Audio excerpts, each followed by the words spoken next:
worst possible thing you could say when you walk into a car dealership. I spent 5 years with Mercedes-Benz, 5 with General Motors, and the worst thing a person could say when they walk in is, if you could just get me to this payment, we got a deal. So your loan's probably still like 19, which means you got to pay to get out. You're upside down. It's called negative equity.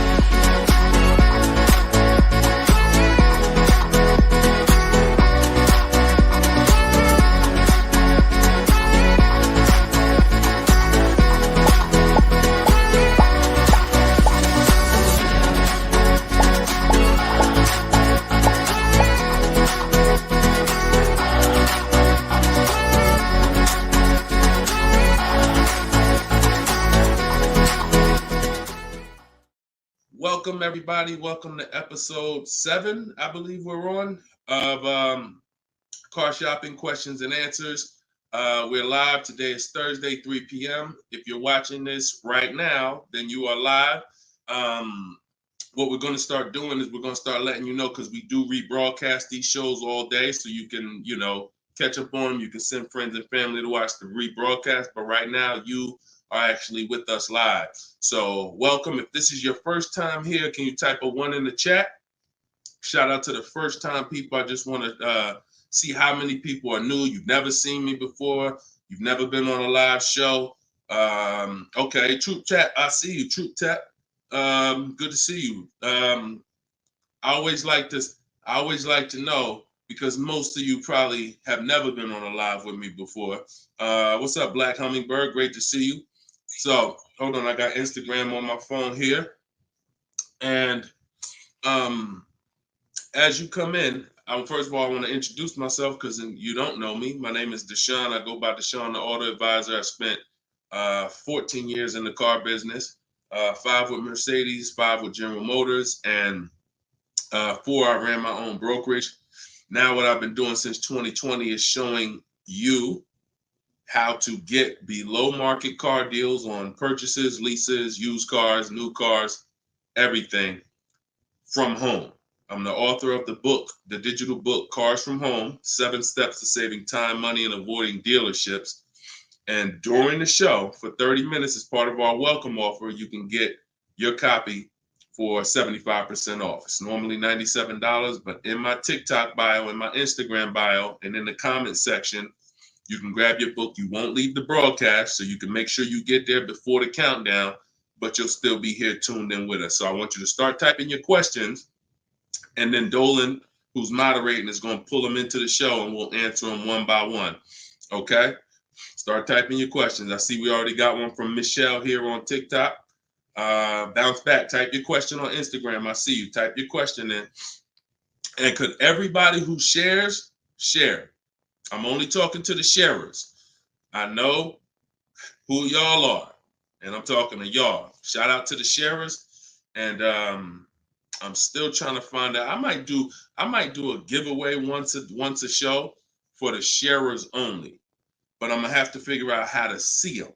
So I got to figure out, maybe you screenshot that you shared, and we trying to do something special for y'all above and beyond, because we can't grow this show without y'all. The ones who tell your friends, the ones who invite your friends, the one who tag your friends, the one who hit those share buttons.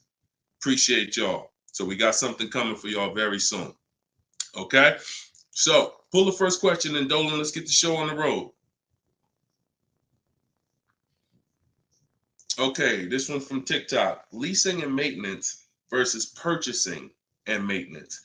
Great question. So with a lease, most times all you're doing is oil changes, tire rotations.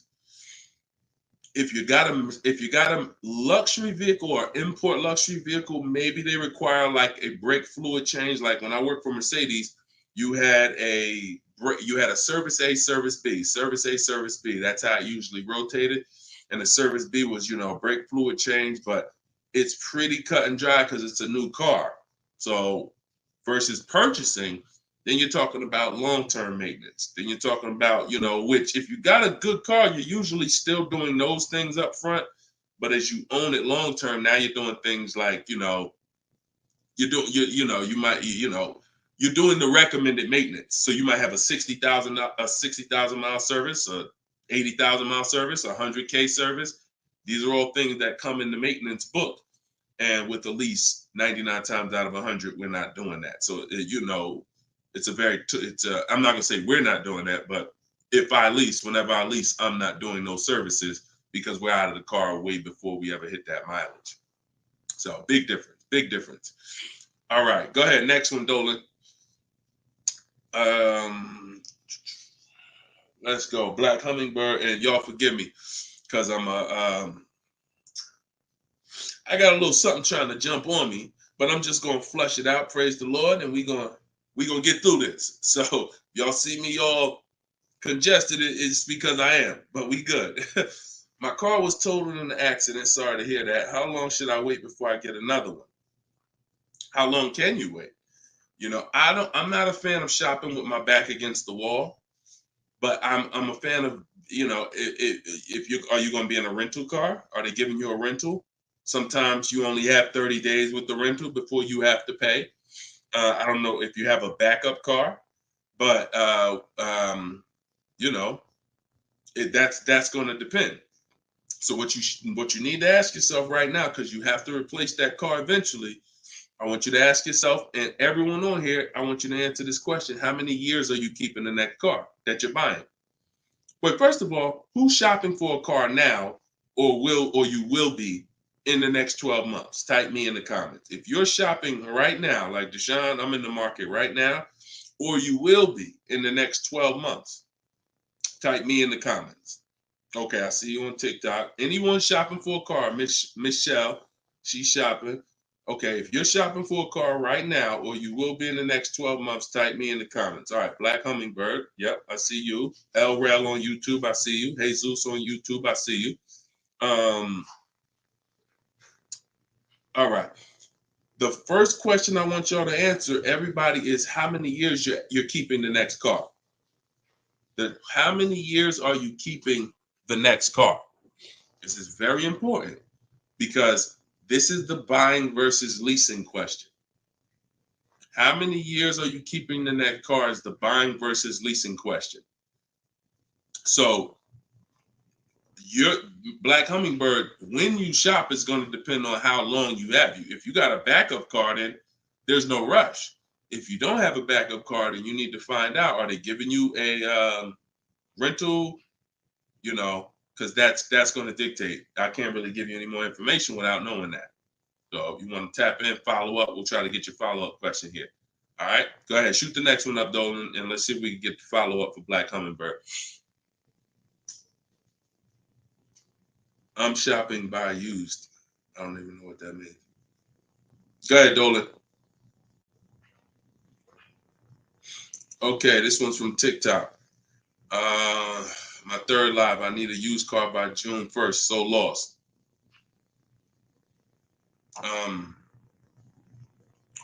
Where you lost?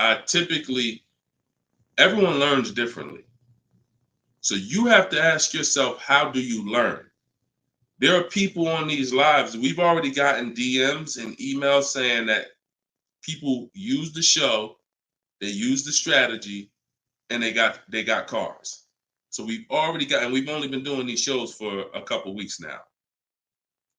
That's because they can learn that way. Somebody else who can't, you got to be honest with yourself, but I give you the information in multiple different ways. In my book, if you're a book person, in my video library, it's up to you. But if you're sitting here, because everything we do on this show, I try to break it down. No, we don't rush through answers. I don't give y'all one-word answers. Every question, we pretty much take it and we break it down to the nth degree. And some of the things, you guys have similar questions, so we've answered them on multiple shows. But you have to know how you learn in order for you to win. Okay? If you're lost here, then you could stick around and we'll continue to do what we do here. But you have to know how you learn. That's why we make information available in a multitude of ways. You see people who have my book. Some people could piece deals together with my social media videos, even though they're all different topics. Used cars, buying cash, leases, they're all different topics. So you got to really piece them together. Some people do it that way. It's up to you. But don't just sit there struggling, man. Not at the cost of what it costs. Not at what it costs. All my information is available and it's affordable. Some of it's free, a lot of it is free. But every single product I offer, from my coaching program to my book, it's all affordable. So get in where you fit in, brother. That's really the best advice I could give you. All right, go ahead, Dolan. Shoot the next question.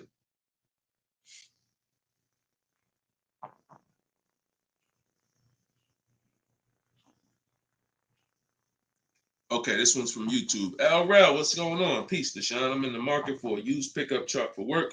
Never had one. How do I narrow down a reliable make model?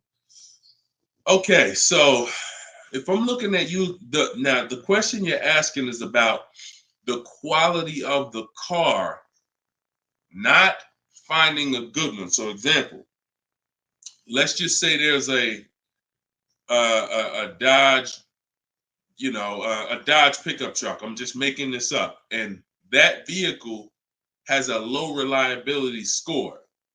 It doesn't matter if I go find a good one and I use my steps, the steps I'm going to go over with you to find a great used car, because the car overall has a low reliability score.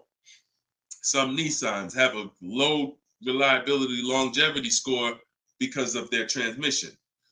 It doesn't matter if you use what I'm going to teach you to narrow it down to a great one, because the vehicle overall has a low longevity score. So I think the question you're asking is, how do I find a vehicle that has a good reliable one, and then I'll go shop for it. And because we could switch it. You could have a vehicle that has a high reliability score, high longevity score, but then you got a bad one because you didn't have a process on how to get it. So I think you're asking the first question, which is top level, how do I choose some good vehicles? And that's really Google, and we have a process. It's in our shopping process where we do a reliability check on every single vehicle. It takes 5 minutes to do. You're going to type in the specific year, because years change. You might have a 2019 that has low reliability scores. In 2020, they fixed it. So we got to make sure we're adding the year when we do this Google search. But if I'm looking for a pickup, I'm looking at like a 1500, and I'm looking at, what I need. Some people need 2500 if you need heavy duty or something like that.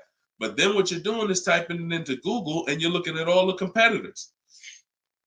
I'm looking at the Toyota pickup. I'm looking at the Dodge pickup. I'm looking at the Ford pickup. I'm looking at the Chevy pickup.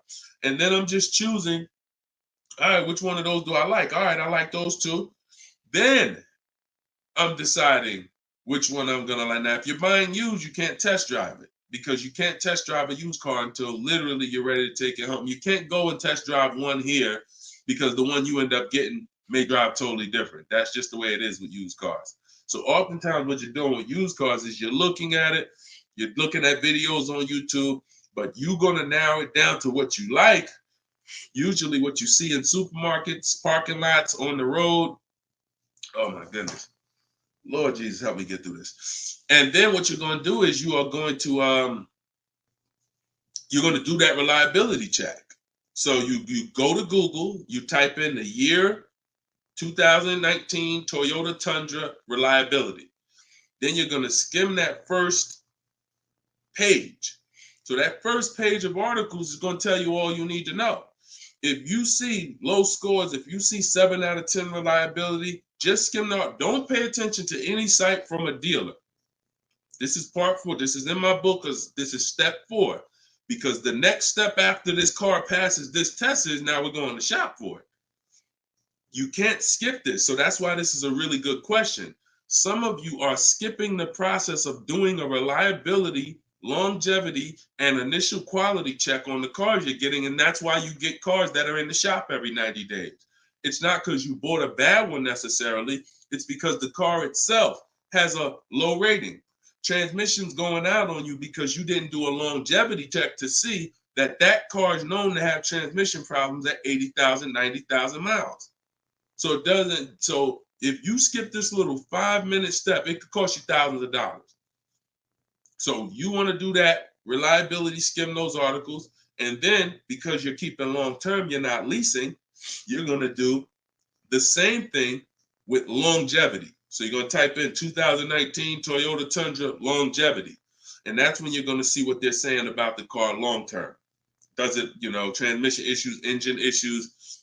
Sometimes it'll say right at the top, these cars are known to last 200 to 300,000 miles when properly serviced. Then then the only mission is, all right, the car itself has great scores. Now I have to find a good one. Okay? That's step one now. Okay? That's where you start. Great question. Okay, go ahead, Dolan. Shoot the next one up. All right, we got Philip on Facebook. Would you say buying or leasing is better right now? Also, what about down payment with leasing?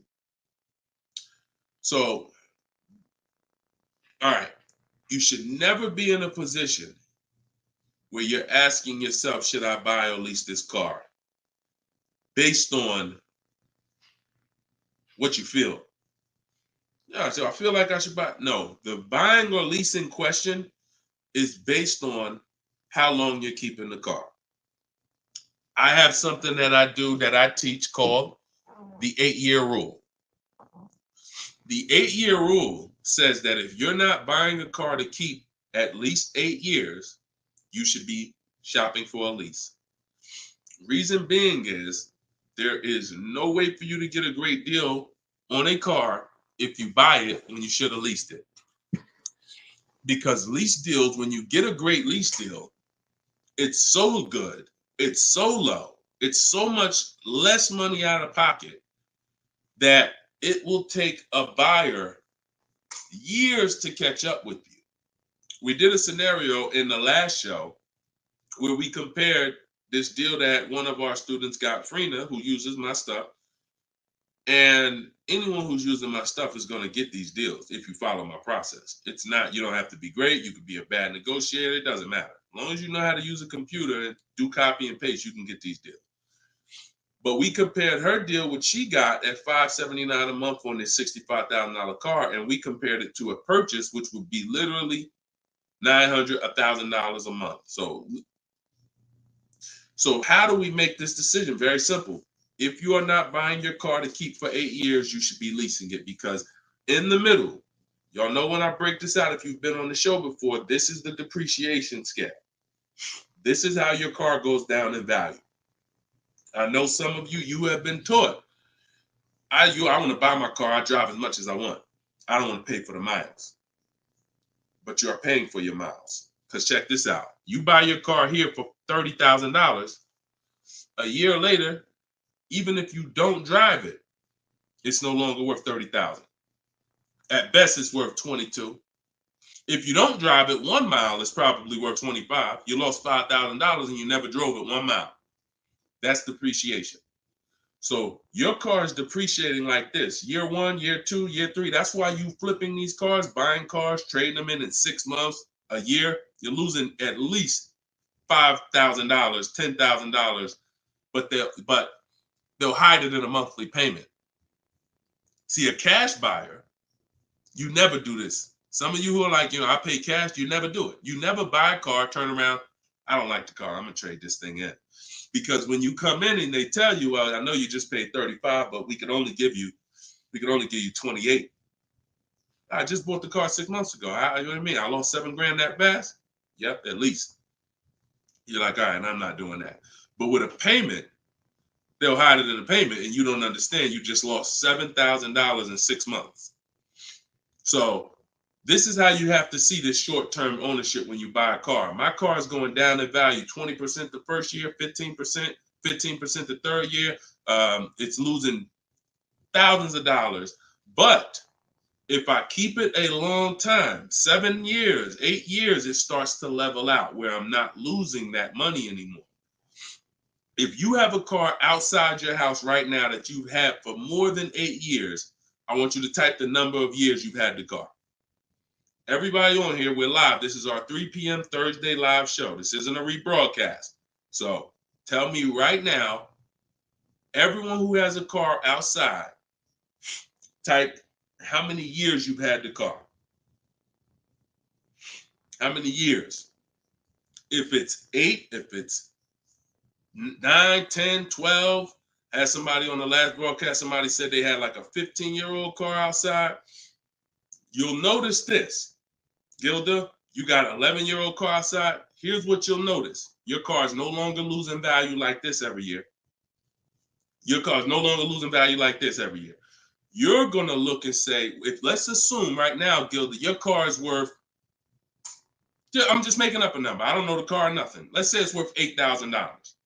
A year from now, it's going to be worth close to $8,000. Probably worth $75,000. That means you've won. So when you're trying to, when you are buying, wow, Carol's has a 18-year-old car outside. So that means you've won, because this is how you win with a purchase. And pay very close attention to what I'm about to say. You don't win when you pay off the car. You pay off the car, but your car's still dropping like this. You didn't win yet. You didn't win yet. You win when you actually pay off the car and now the car is not dropping in value. You beat the depreciation. That's when you win purchasing. A lot of people were taught, don't keep the car that long. And that's where you're losing. That's why leasing is for you. Because there's only two ways you're going to avoid those hits. You're either going to keep the car long enough to get to where people like Gilda and Carol are.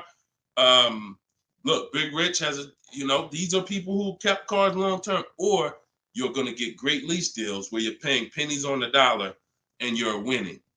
But those of you who are stuck in the middle, we got to get you out the middle, because you are losing the most money. You buy cars, you resell them. You buy cars, you trade them in 2 years, 3 years, you're losing the most money. You lease, but then you buy the lease. You're losing the most money. You're stuck in the middle. You got to pick a side. There's only two ways to win.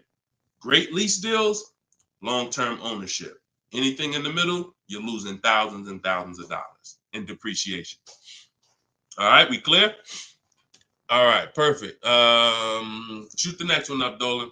I see you, Luscious. I purchased the book. Awesome. Congratulations. Enjoy it. This whole show is sponsored by my new book, y'all. It's called Car Shopping. It's called Cars from Home. 7 Steps to Saving Time, Money, and Avoiding Dealers. So we have a welcome special. So you can get your book for 75% off the whole broadcast. Well, 30 minutes. It's normally $97, but you can get yours. We're rated 4.94 on Goodreads. You can get yours for $24 as long as you get to my bio before the 30 minutes expires.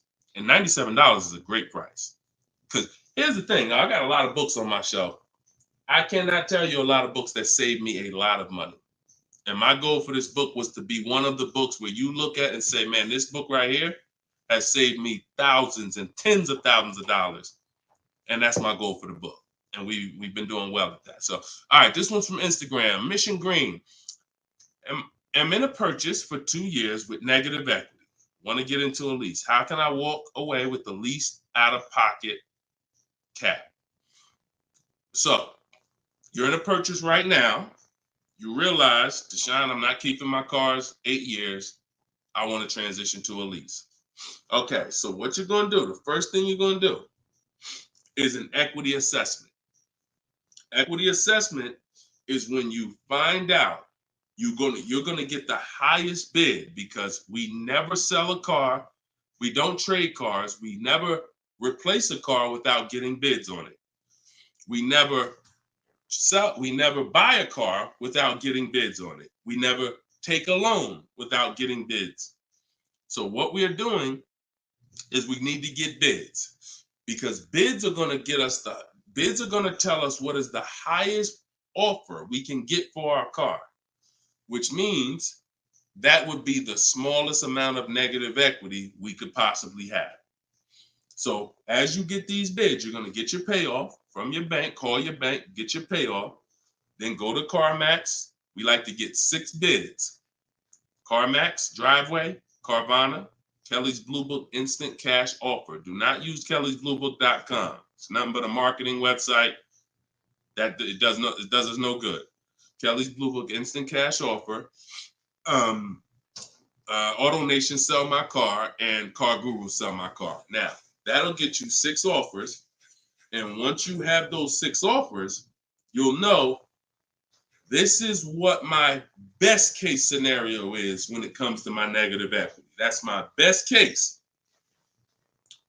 There's 2 ways to get out of negative equity and get a car. There's 3 ways to get out of negative equity, but one of them doesn't lead to a car right now. So we're talking about the first option. That's what you do.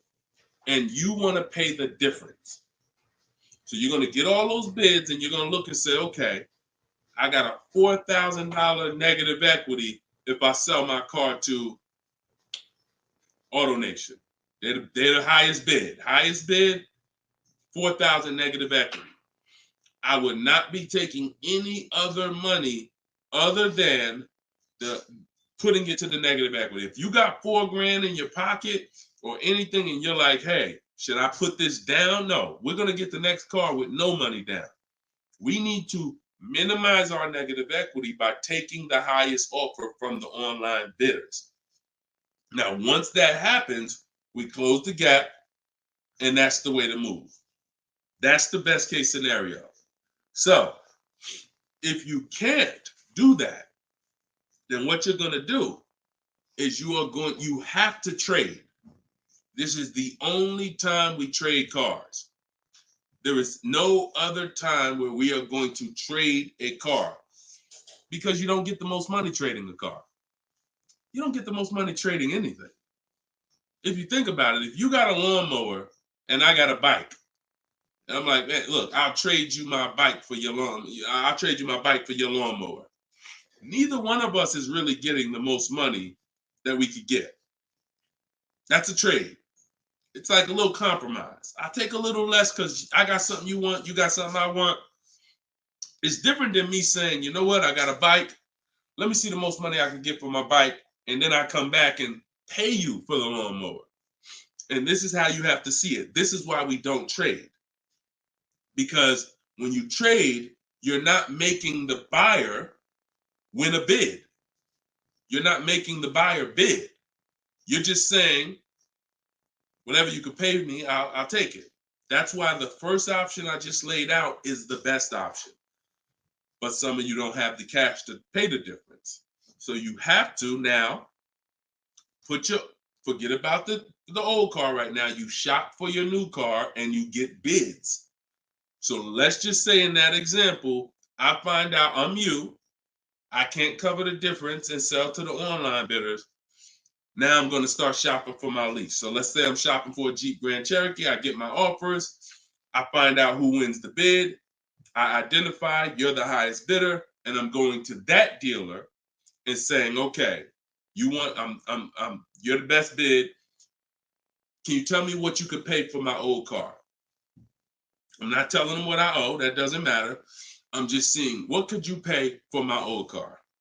And then I'm going to have them get an offer. Now, it's not, in 99% of the time, you guys, it's not going to be what you thought it was. Which, if your highest offer over here with the online bidders was 22, do not think that dealer who won the bid is going to say, I'll give you 22.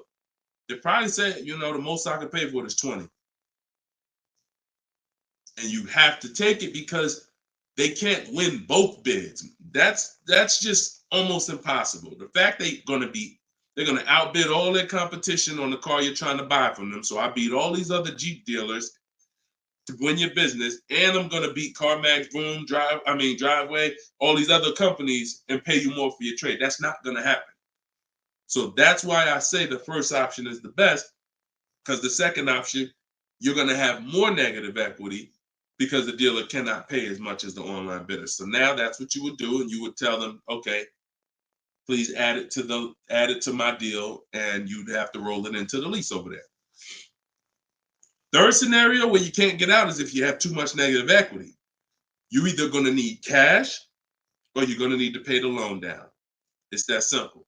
Because when you bring that negative equity over, the bank only has a certain amount that they're going to approve.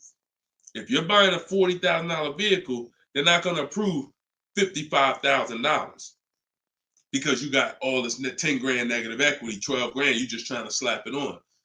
You can have a 900 credit score. That's why I call negative equity the bad credit for people with good credit, because it can literally prevent you from getting a car. So that's when you have to pause, or you got to put money down to try to get within the loan to value ratios. And that's why I say stay out, get out of negative equity and stay out of it.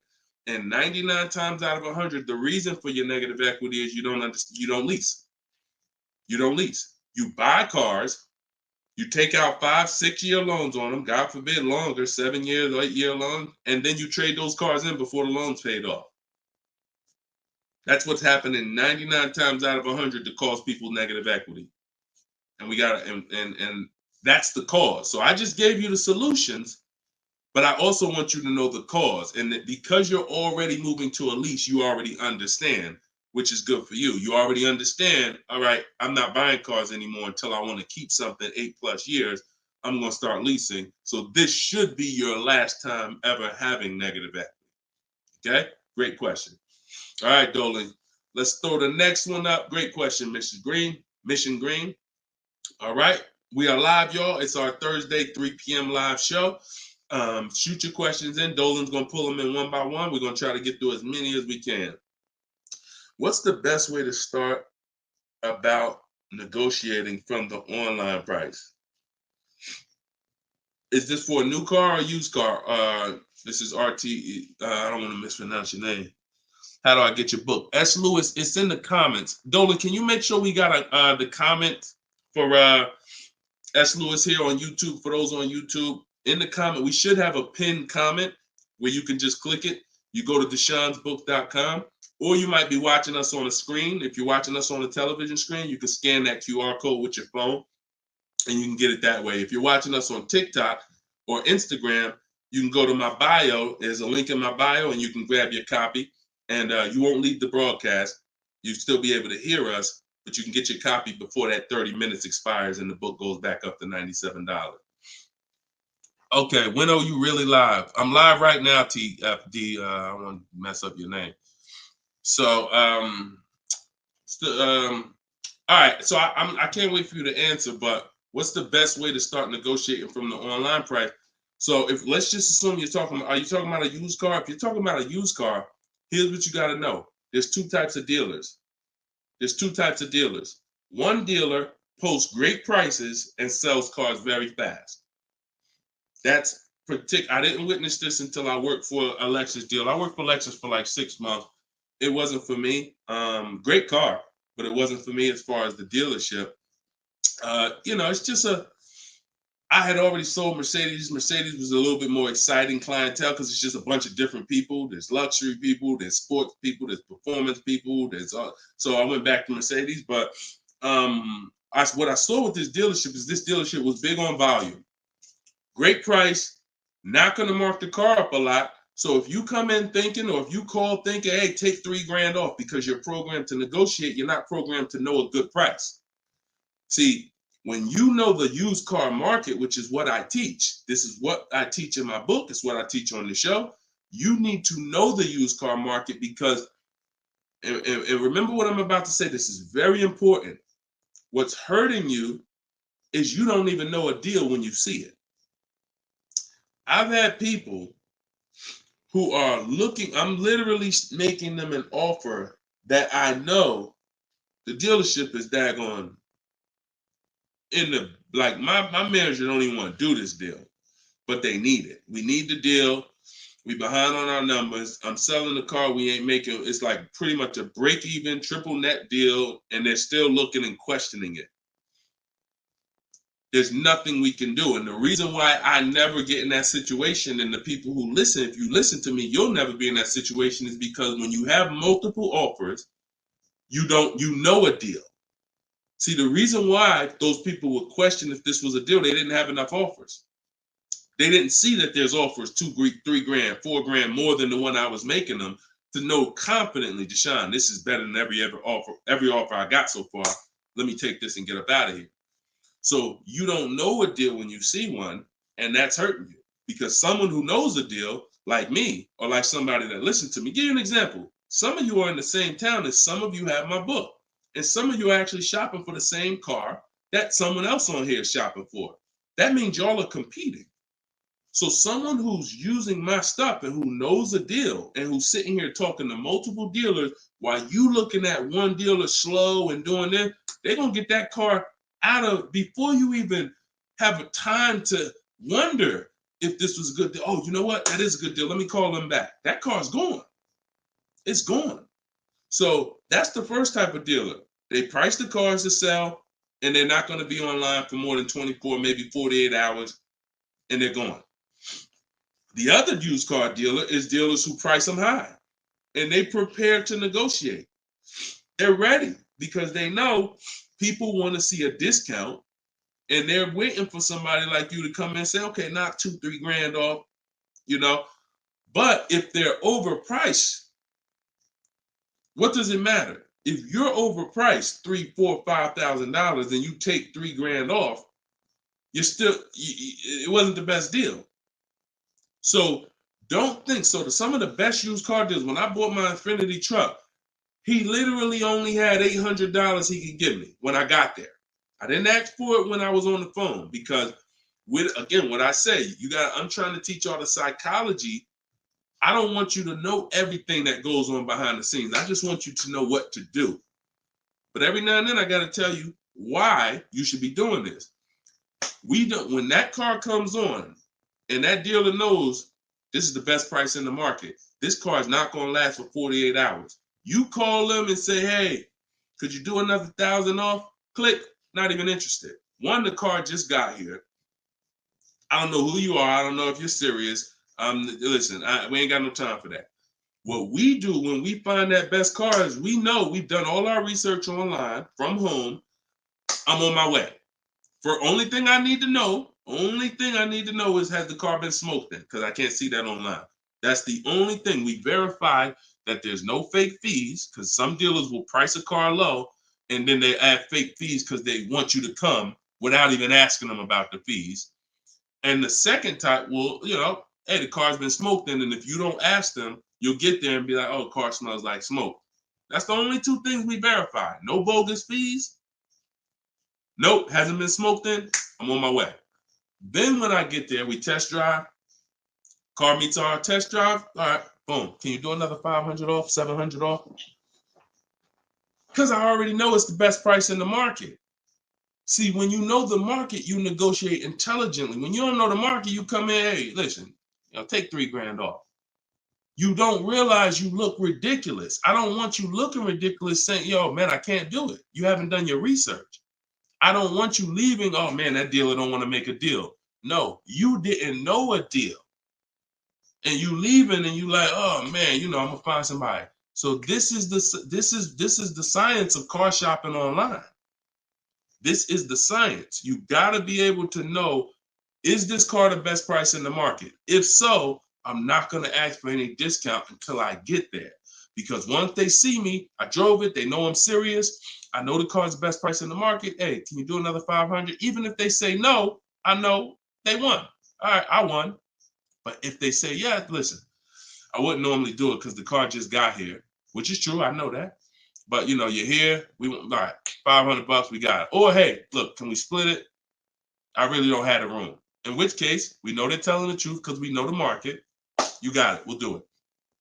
This is how you get below market used car deals. You don't just stumble onto them. You get what I'm saying? Is everybody clear on that? Type clear if y'all are following what I'm saying. Clear if you're following what I'm saying. You're not going to accidentally stumble into a below market deal.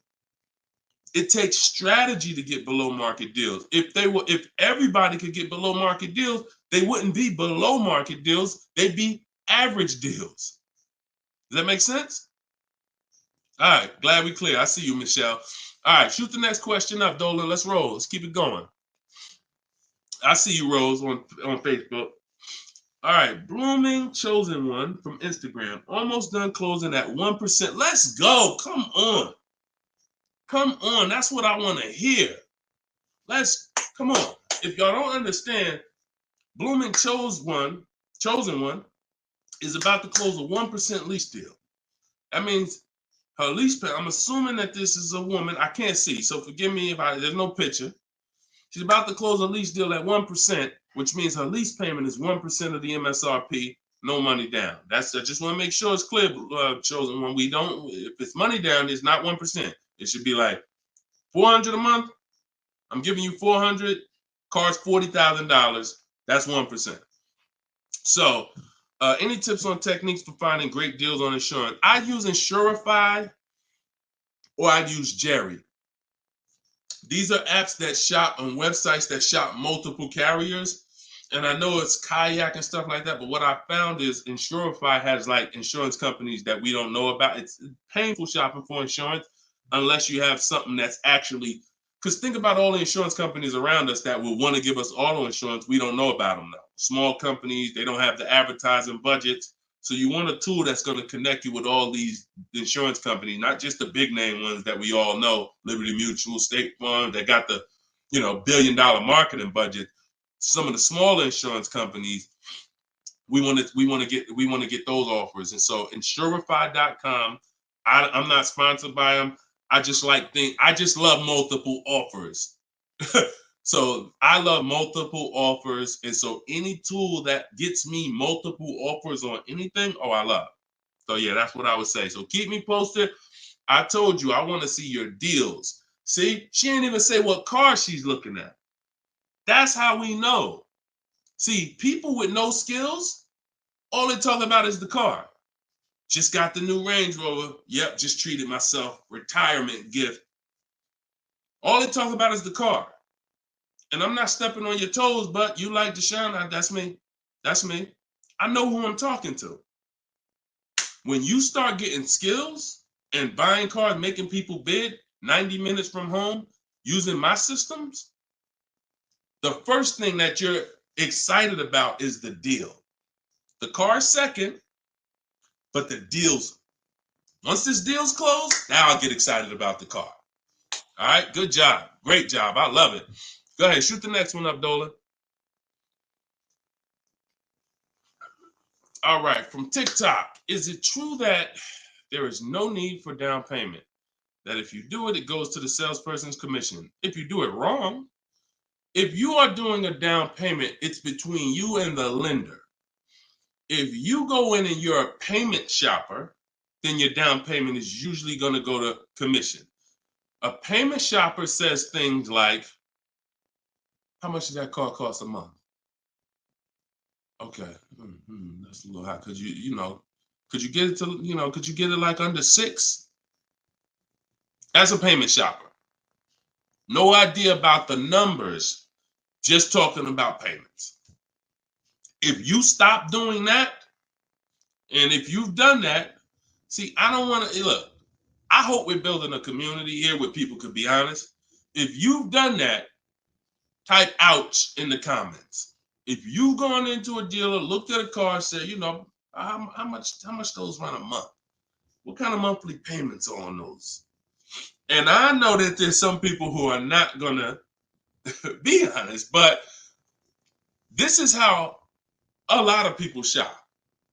It's a payment thing. Yeah, okay. I appreciate it. I see. All right. I see we got some. All right, we got some people being honest in here. I see you. I see you, Michelle. I see you, Bye Lion. Not Michelle. So that's where you get in trouble. So what do you do outside of that? You separate the payments from the car. The payment you handle when you're shopping for, look, Byron on YouTube said, ouch, just experienced this past weekend. It's terrible out here. It's great out here for us, okay? It's terrible when you have no strategy. It's terrible if you're winging it. It's great out here for us. Like, and I'm not even saying that, underplaying that. Like, I've been doing this so long, and I got just so many people that done learn from me, and so many people getting cars. I got a private group, so I get to see this stuff. You know what I'm saying? I get to, if you guys been on these shows, I share people's stuff. I share Tope stuff, Greg's deal. This is our book, 4.94 on Goodreads. Get your book 75% off, or you can wait and miss the 75. You can pay 97. Either way, it's worth it. Either way, but $24 is better than $97. In my TikTok bio, you got 30 minutes, or in my Instagram bio. But check this out, Kimberly's deal. She saved 20 grand off her Maserati. Look, Bonita, middle of the pandemic. So we've been hearing since we started this whole thing, yo, it's terrible out here. Man, there's no deals out here. Middle of the pandemic. Look, December 2022. Blood in the streets. Kia Telluride, one of the most popular vehicles of the last 3 years. Bonita, from home. Kia, 2023. 600 down, 600 a month. People paying $800, $900. There's people right now that's going to watch this broadcast that has this particular car paying $700,000, $800,000, $900,000 a month for it. This same vehicle. So, Charles, Hyundai Palisade, top 5 most popular vehicles the last 5 years in this category. Look, $597 a month, $48,000 truck. So it's what you know. In fact, it's what you don't know. So I would tell you, yes, when you are winging it, when you shopping, when you just winging it, yeah, Byron, it's gonna seem like, man, it's horrible out here. When you step back and start using my bidding systems and letting these deals come to you, letting loans come to you, you're gonna feel like you're in control. You call the shots. Okay? So that's what I want everybody to know. It's all perspective. You know, somebody who's never had a fight in their life may be like, oh, shoot, I'm gonna lose this fight. Mike Tyson, he's not worried about losing a fight. And I hope he's not throwing this fight. So, another thing. It's all about what you know. You learn better skills, you get different results. You keep the same skills, keep shopping like our grandparents shop, keep shopping like our parents shop when there was no internet, keep shopping like it's 2005, you're going to get those same results. All right? Everything I'm talking about, y'all, is in my book. This whole show is sponsored by my book, Cars from Home, 7 Steps to Saving Time, Money, and Avoiding Dealerships. My whole shopping system is in there. You can get yours in my bio. I just said that. So go ahead, Dolan. Shoot that next question up that you had up on the screen. My lease is up this year, but I'm over 4,000 miles, and a car dealer just told me if I lease again that I'll have to pay for the over miles. What do I do? Okay, I want you to know something, and I want you to hear me clearly. Dealers who tell you they'll cover the mileage. I know some of you have heard this in the past. You know, my dealer said if I release a car from them, they took care of the mileage for me. No, they didn't. No, they didn't. Mileage is never taken care of because mileage is between you and the bank. You told me you were going to drive this, the bank, not the dealer. Dealer has nothing to do with the car. Once you drive off the lot, it's between you and the bank. It's between you and the leasing company. So when you go over miles, the bank says they told us they were going to bring this car back with 36,000 miles on it. They already have an estimated value of what they're going to sell the car for, and it's based on 36,000 miles. That's why if we're under miles, we always do an equity assessment. You're going to do this either way, Miss B, but this is one of the main reasons when we're under miles, it doesn't matter, because if we drive less than we told them we were going to drive, we want to see if there's any equity that we can actually pull out. If you didn't know you can sell a lease, yeah, that's another discovery. Aha moment, you can. We've been doing it for years. So, but going back to this case, if you're over miles, you got to pay for it because you can't give it back to them. It comes out of their profit. So what do we do to try to minimize this? One, we don't let a dealer tell us we're going to work this out for you. We have to do our own equity assessment.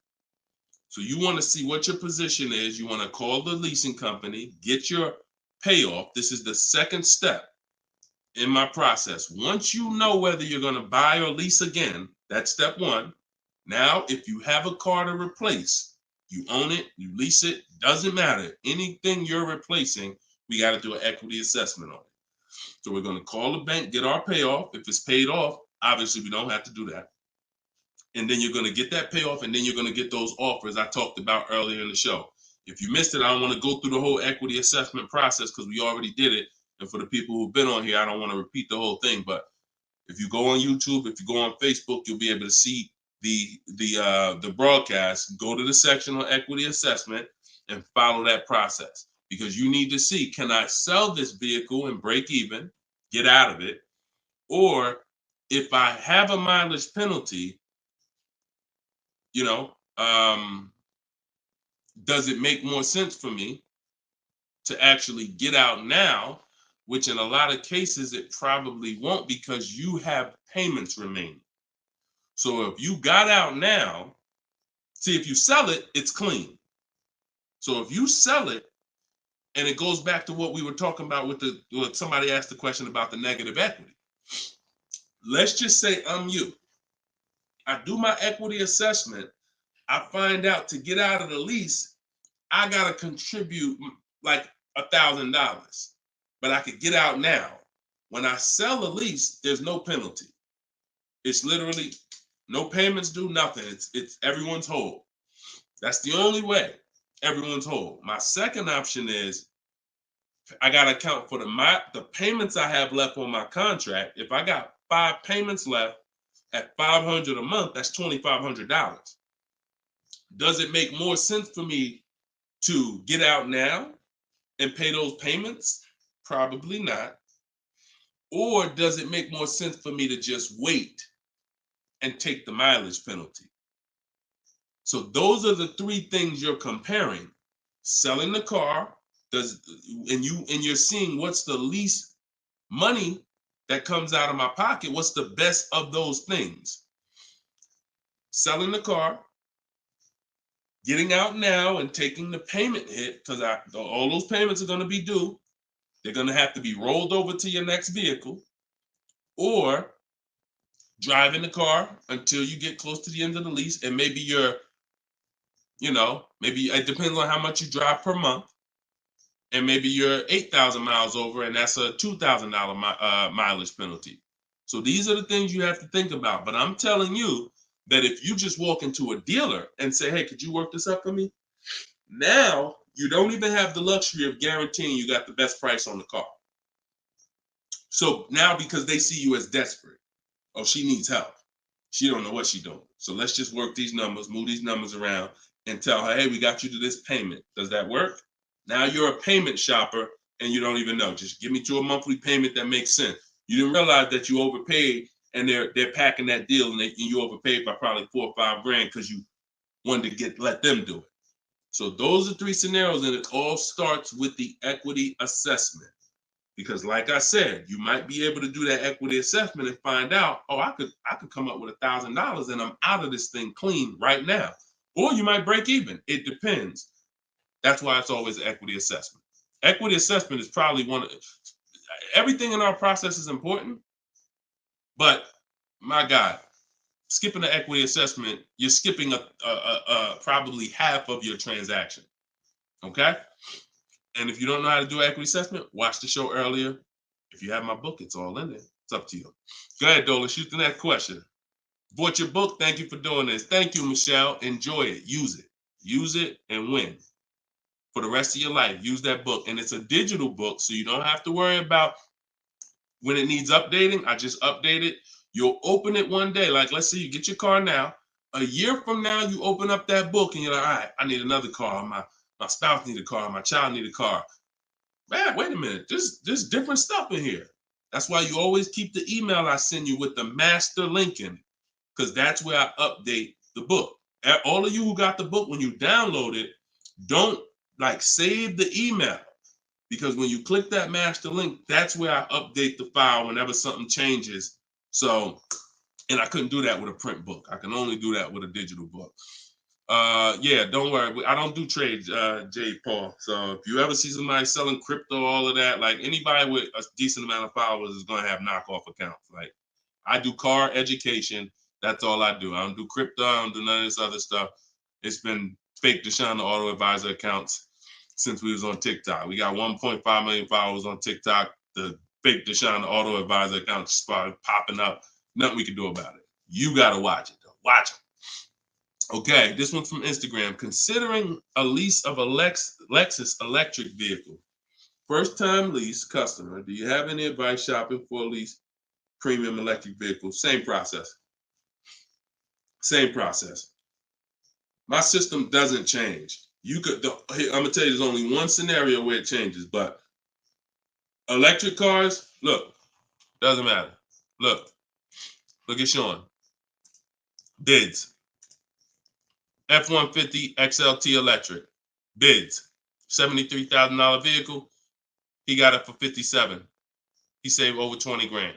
Bids. That's electric. Electric. You don't know what rebates there are. You don't know what's what. Rolls Royce. Bids. Popular cars. Bids. Exotic cars. Bids. Doesn't matter. Process is the same. The only time that bidding is not called for when purchasing the car is with Tesla or any manufacturer where the price is set. No matter where you go in the country, it's the same price. You buy Tesla in New Jersey, same price in California, same price in Minnesota. One price all around the country. You order the car. That's it. I don't care if you have GM supplier pricing. That everyone's doing a different price. Some people are not going to tell you. They won't tell you what the rebates is. Some people, oh, Deshone, I'm a Ford employee. I get Ford special pricing. Bids. Because 80% of dealers are going to lie and not give you the real Ford special pricing. Everything is bids. Put everything under there. All right? Go ahead, Dolan. Shoot the next one up, brother.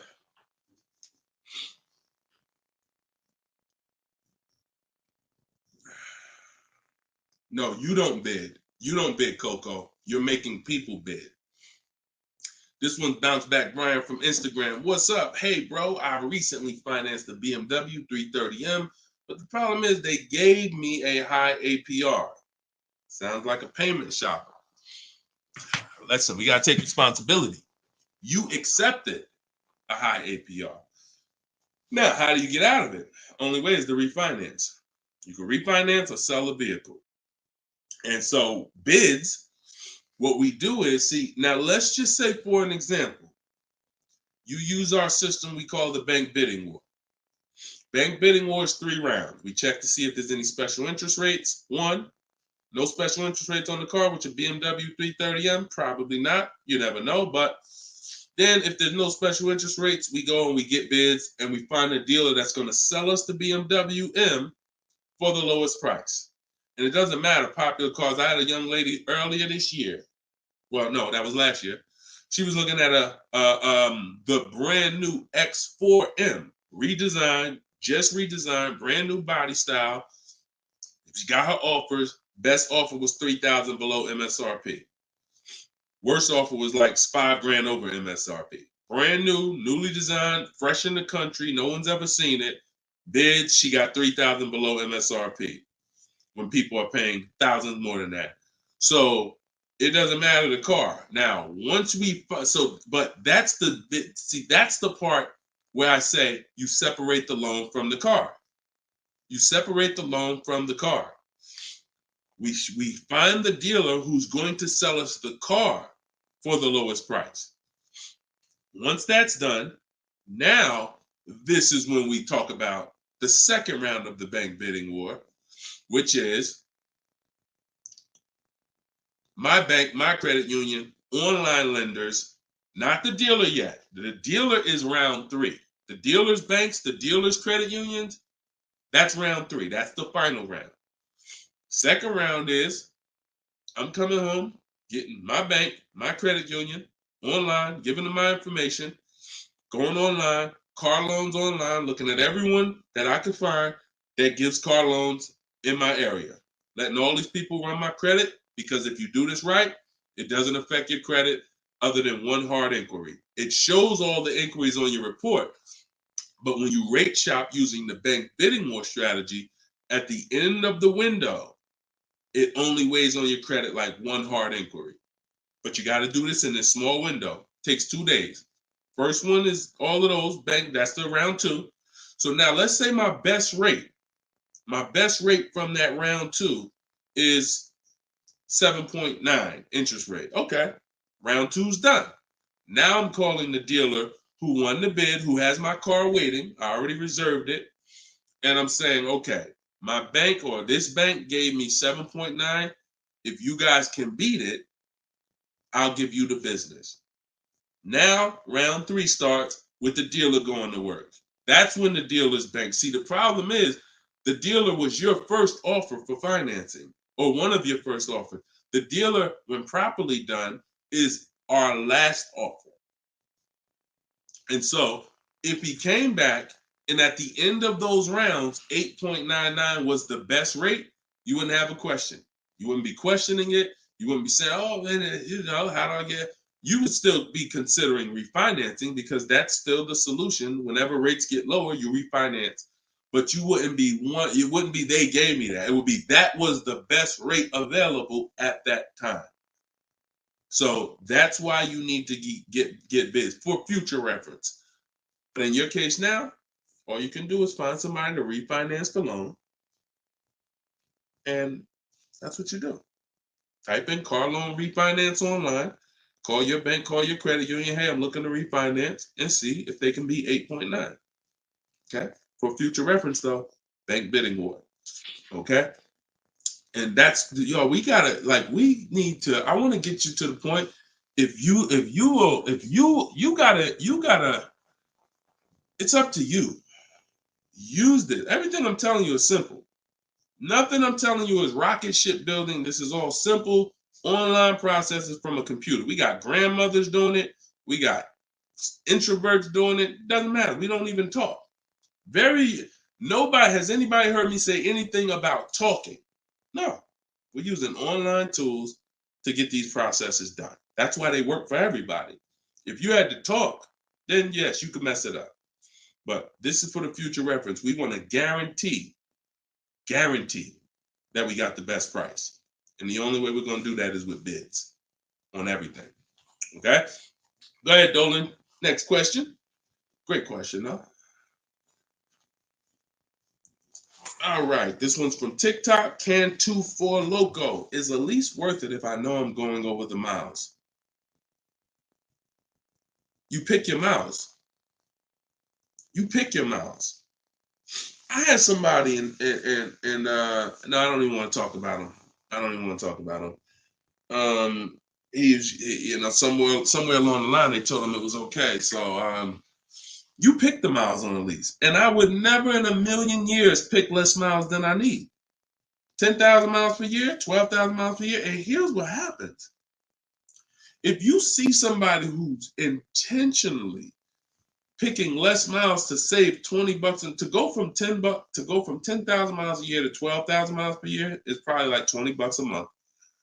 To go from 12,000 to 15,000 for most cars is probably another $25 a month.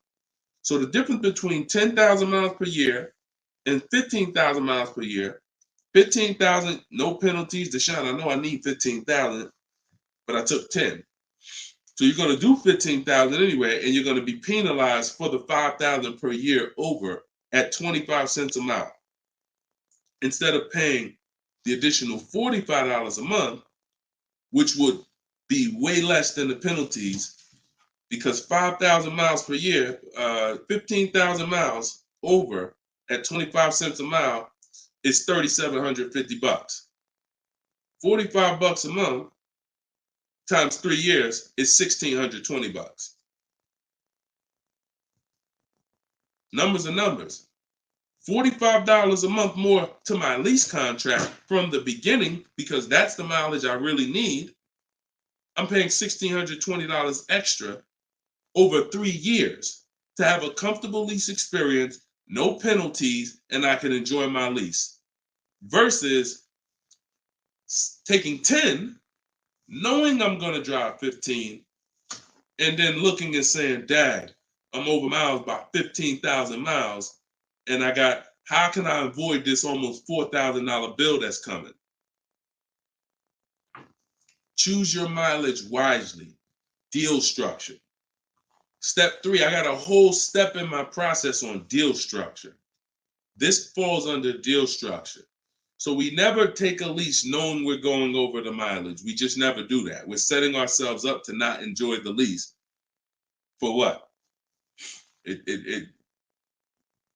That's it.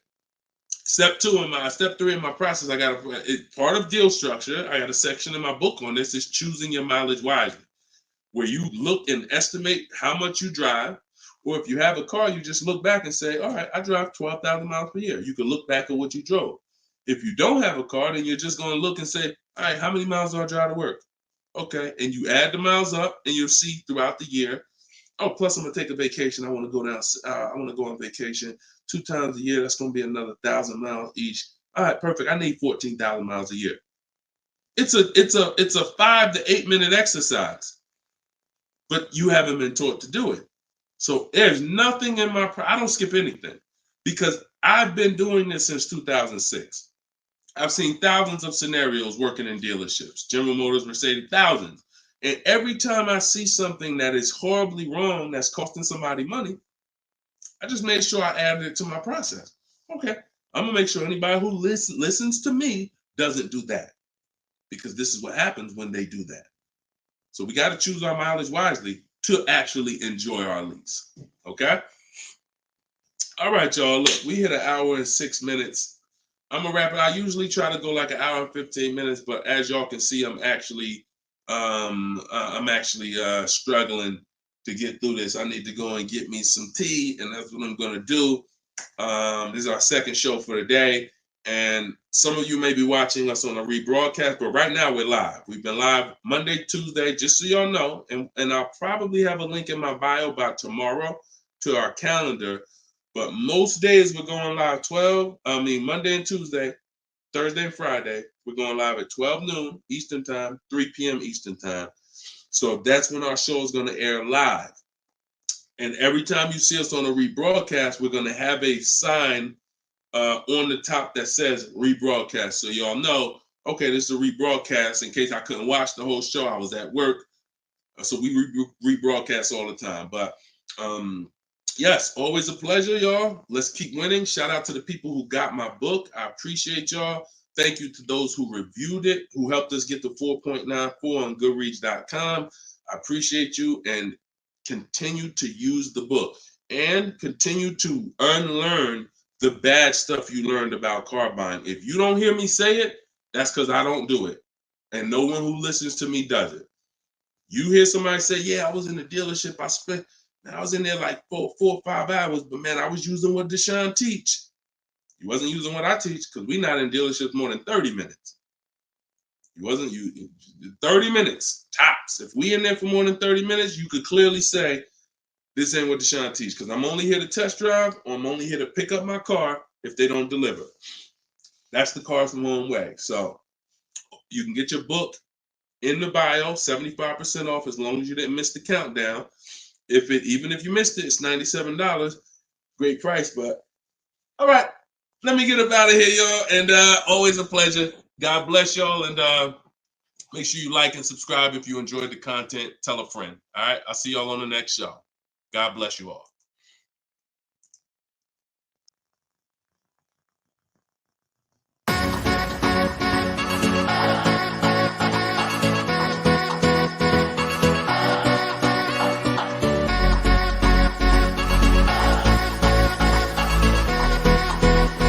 The worst possible thing you could say when you walk into a car dealership. I spent 5 years with Mercedes-Benz, 5 with General Motors, and the worst thing a person could say when they walk in is, if you could just get me to this payment, we got a deal. So your loan's probably still like 19, which means you got to pay to get out. You're upside down. It's called negative equity.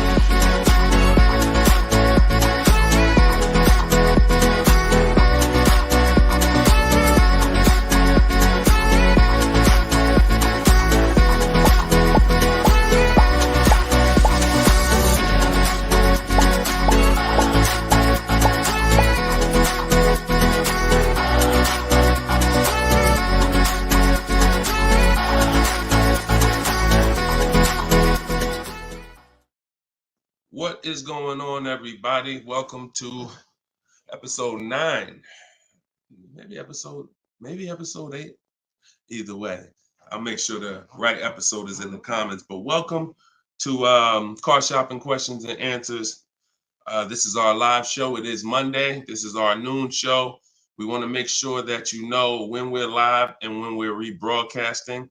So every time you see the rebroadcast, you'll see a badge that says previously recorded or rebroadcast or replay. But whenever you don't see that badge, then you know we are live, and you can engage with us and ask your questions, and we will make sure that we get through as many as possible. So come on in. Everybody just come on in. I'm actually just sharing this broadcast on Facebook now. And on TikTok, welcome. I see you, Claudia. I see you, Dreamer. You guys can start typing your questions in. And let's do a little housekeeping first while we let the first couple questions come in. If you don't know me, this is your first time ever on a live with me, type the number 1 in the comments. I want to give a welcome to the first time people who've never been on a live with us before. And welcome back to the people who've been here before. I'm your host, Deshone. I'm known as Deshone the Auto Advisor. I spent 14 years in the car business with Mercedes-Benz, General Motors, and running my own brokerage. And now what I do is I teach people the science of car shopping from home. I'm the author of Cars from Home, my new digital book, 7 Steps to Saving Time, Money, and Avoiding Dealerships. And everything that I talk about, everything if you've seen any of my social media videos, everything is based on one of the 7 steps in our shopping system. So we don't hold back. So you guys can come in. I see a lot of people on TikTok coming in. Could y'all start tapping the screen if you're going to spend 10, 15 minutes with us? We're usually here for at least an hour. If y'all can start tapping the screen so we can let TikTok know we're about to talk some serious money over here. Frankie, I see you. Good to see you, Frankie boy. Thanks for sharing. Shout out to the sharers. And whenever we have the first question, we will certainly get down to it. Also, if you, all of you do have the opportunity to get my new digital book at 75% off. I always like to let you know about this welcome offer. The book is normally $97 and it's currently 4.94 stars on Goodreads.com. So thank you to all of you who have taken the time to rate the book, to review the book. But most importantly, thank you to everyone who's using the book so that you can stop car shopping like our grandparents. No offense, but most people are shopping the way our grandparents shopped before there was internet, before there was leverage. And my mission is to show anyone who's willing to listen how to stop doing that and how much money that's costing them today. All right. Did we get the first question yet, Dolan? If not, then listen, you know I could keep talking. Okay, here we go. Instagram. Shout out to Instagram.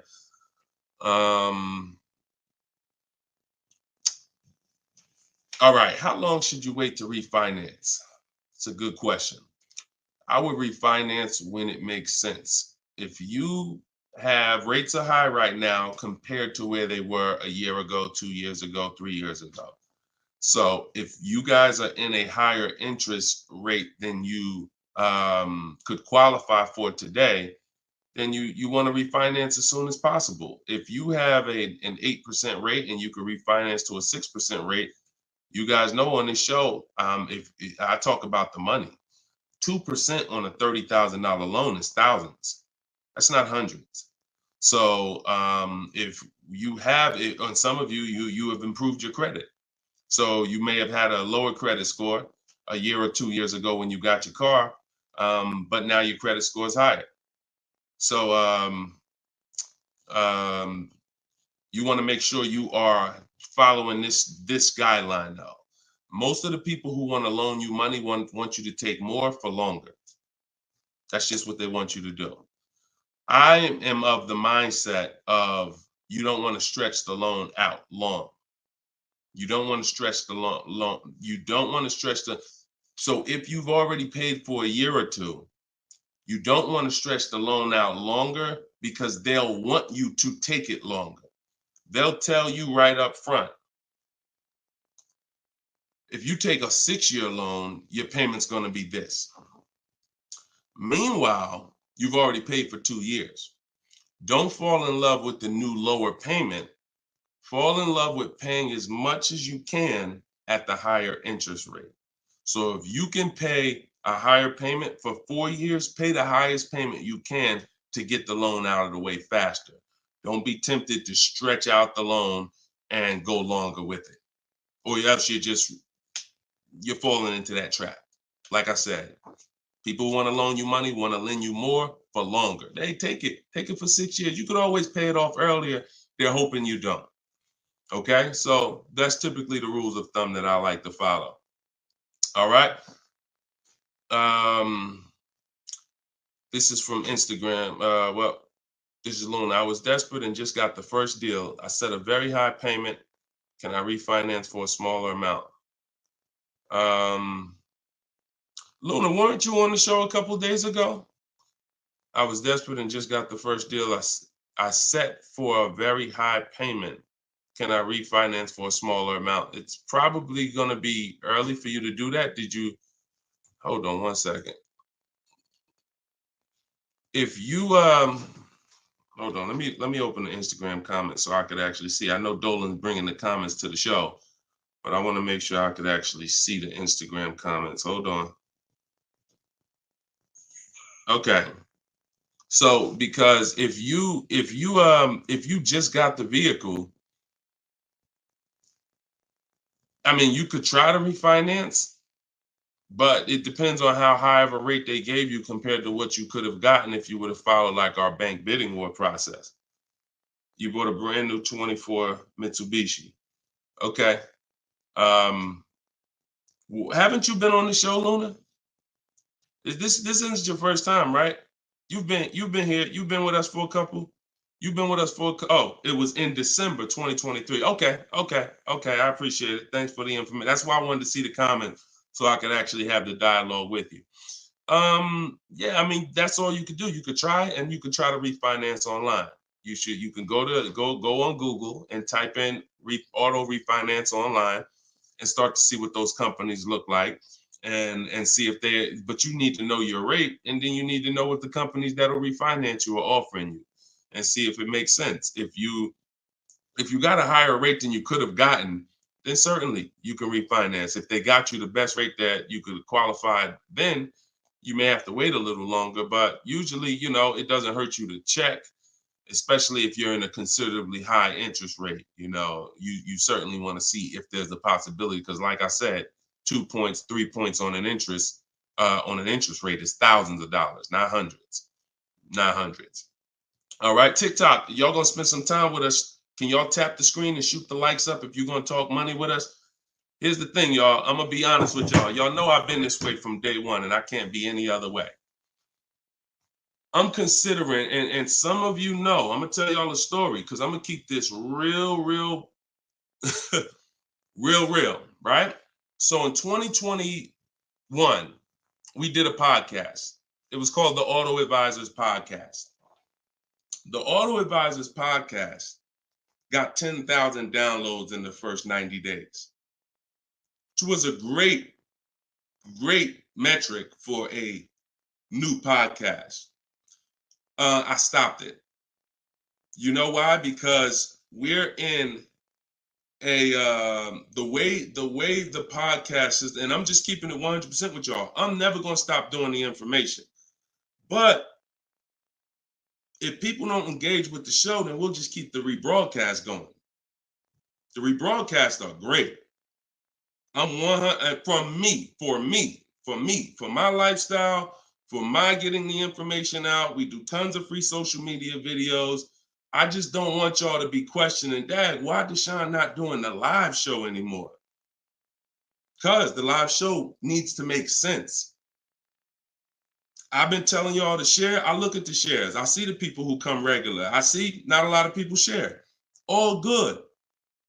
I just want y'all to know that when you can't ask the questions and you got to just do the rebroadcast, that's going to be the reason why. That's really going to be the reason why. Because we can sit back and we can let this live stream go 24/7. I love it. Dolan runs it. It's great. We sell a lot of books throughout the day. People get their questions answered. It's great. If y'all like Deshone, I would really like to ask questions and have the opportunity for my family to ask questions and get their questions answered, then y'all gonna have to show up. Y'all gonna have to show up. It's always been that way. Now, we're gonna have information everywhere for you. Free social media videos, my free masterclass is in my link in my bio. But if y'all want to keep this show going this way live and not just see 24/7 rebroadcast, then y'all gonna have to make sure y'all show up. And if we don't see the likes and we don't see the shares, then it's all good. That tells us everything we need to know. because there's nobody out there doing what we're doing right now. So if it was 20 other people doing these shows, then I understand. We got to make sure we're better than them. There's nobody doing what we're doing right now. So it's up to y'all. All right, so Dolan, let's go. TikTok question. Can I get a new lease with no money down and get the same car payment monthly, turning my lease in soon? But that depends on how good you're going to shop. See, if you got, a lot of people are going to be fooled into this conversation. Car salesman calling them saying, hey, I could get you out of your lease, keep your payment the same, and you'll be good. That's the conversation they're going to go for. Now they're going by 2021 and 2020, well, really 2021 payments, which were the highest in history. And what they're depending on is they're hoping that most people don't ask a question. You already been paying this, you already been paying the high payment. What if I could put you into 2024 for the same price? Meanwhile, those prices that you were paying were ridiculously high. All through the pandemic, most 99 probably percent of people were paying ridiculous payments. That's why I always show Bonita. So when you look at Bonita, Bonita is the one who got one of the most popular vehicles during the pandemic. It was a Kia Telluride 2022. She got it for $600 out of pocket, $600 a month. It was like a 1.25% lease. How? Sitting at home and shopping offers. So to answer your question, don't comply. Your deal is going to be based on how well you shop. And what I'm teaching you to do is to stop going into dealers because 80% of them are overpriced. So you're going to go into a dealer, do your test drive, and then you're going to come home and you need to get at least 5 offers. Now you could do it my way. In my book, I have a strategy called the 25 to 5. We go online, we go to the dealer's websites, we put in what we want, 25 dealers' websites. It's a copy and paste template. Then we have conversations by email because out of those 25 dealers, figure about 10 are going to have a car we want. And then we're looking to get 5 to 7 offers. If you shop the right way, you're not shopping the right way if you don't see a $150 to $200 difference between your offers. You're just not shopping the right way because we know I've helped. Personally, we have about 1,600 people in our car shopping course, in my coaching program, and we probably have about 6,000 people who have my book. That's enough data for us to know when people send me their deals, 80% of dealers are overpriced. What's the message then? If you don't get 5 offers, you're going to overpay. Hands down. Not 3, not 4. Now, some people with Charles, if they're shopping for a really hot vehicle, like Charles got a Palisade a little while ago, he got 10 quotes. So he reached out to 35 dealers. But look what he's paying. $48,000, almost $49,000 vehicle, he's paying $597. And both of those deals were no money down. So if he didn't know how to shop, then he would be paying $700, $800. Some of you may be looking and saying, Deshone, man, I got a Palisade and I pay a lot more than that. Or, hey, but that's going to depend on how you shop. You must get at least 5 offers if you're truly going to see the bottom of the market, because 80% of dealers, 4 out of 5 are overpriced. So certainly you could do deals with no money down. It's not even a question. And don't pay attention to commercials, because what you'll see is neither one of those 2 deals that I just showed you were from a commercial. They'll probably, when you look at what a commercial says you can lease a Kia Telluride for, especially or a Palisade for, especially a $50,000 Palisade, it would be a lot higher than this, and it would be with 1,000 down plus tax plus fees. That's why you can't pay attention to commercials. So that's the answer. Don't pay attention to commercials and get at least 5 to 7 offers. If you do it my way, it's quick. Takes about 20 minutes to contact all the dealers, and then you're using my email templates. Because what you got here, this is very important, you guys that are going to have conversations with dealers by email. You must know how to keep the conversation on your terms. You must know how to keep the conversation moving forward when people ask you, hey, can we get on the phone? Hey, can I get your phone number to call you? Hey, when can you come in? You must know how to have the conversation stay on your agenda. That's why I wrote the scripts. But even if you're not using my book and my scripts, make sure you are committed to staying the course, that you're not getting on the phone, you're not coming in, and that you're going to be shopping from home. Okay? Because salespeople will try to get you to come in. All right, go ahead, Dolan. Shoot the next one up.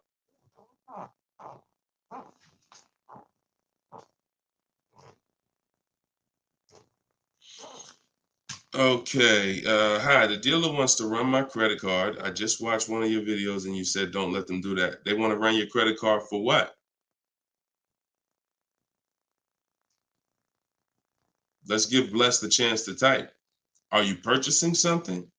They want to run your credit card to run your credit? Or did you mean they want to run your credit? What are they trying to run your credit for? I mean, your credit card for.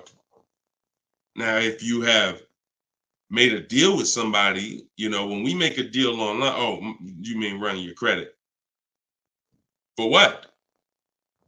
What's the purpose of you running my credit? And that's not even what the ad. See, when you request your offers, you're requesting your offers by email. And we're always telling them assume tier 1 credit. There's nothing else for us to focus on. What is the purpose? Now, again, let the 80% do what the 80% do. Lie, tell you stuff. You need to have other dealers in your inbox to know. Sometimes people say, well, Deshone, this dealer said, this one dealer said they don't lease.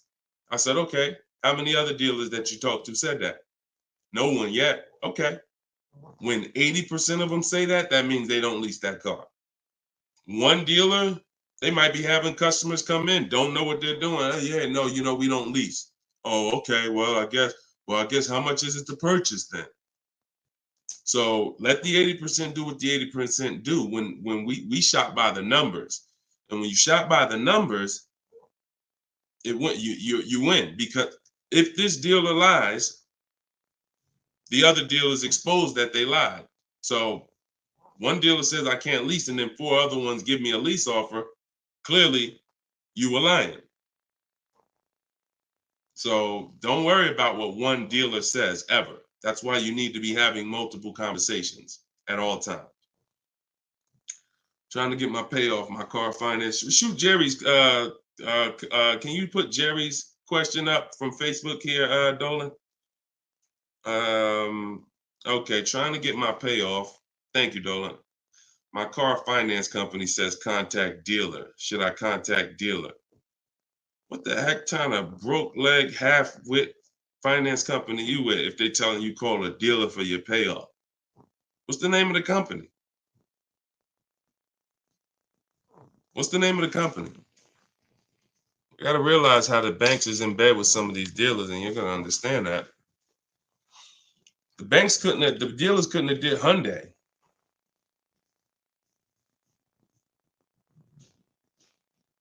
Why would they tell you contact the dealer for your payoff?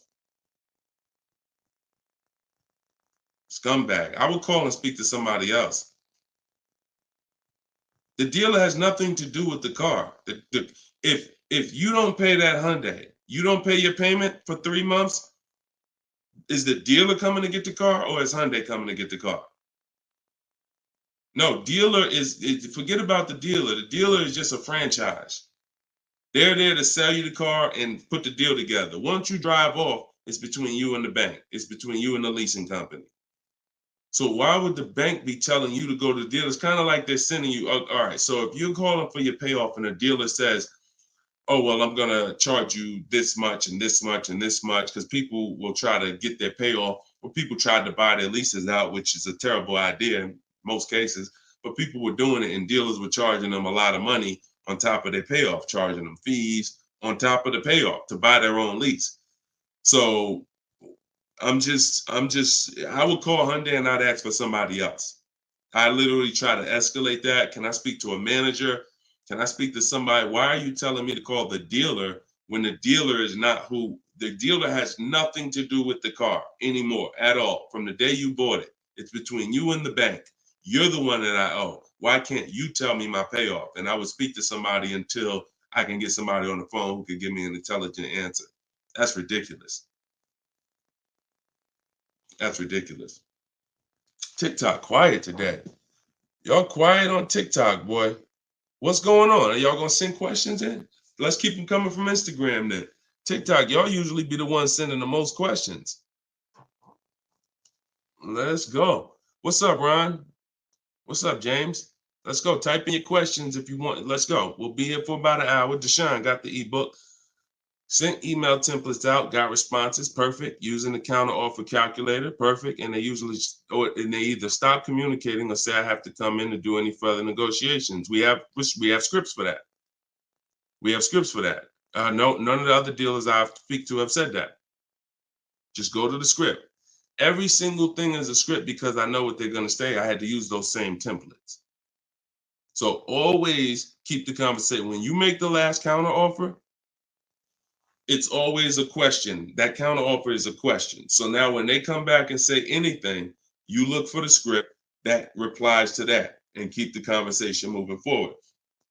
You know, once you send the counter offers, now you're just getting to the point where you're trying to see who's the best one. That's it. The counter offer calculator makes counters based on the best offer. So whatever that best offer is, it counters everyone. See, and they may stop communicating because they're already high. So if somebody gives me a 1.1% lease and other people give me a 1.4, 1.5, 1.6, when I counter, I'm countering based on the 1.1. Because once one dealer gives me that type of discount, I know that y'all just choosing not to. That's why if they say, how'd you come up with that number? The script is always, it's a little bit lower than my best offer I have already.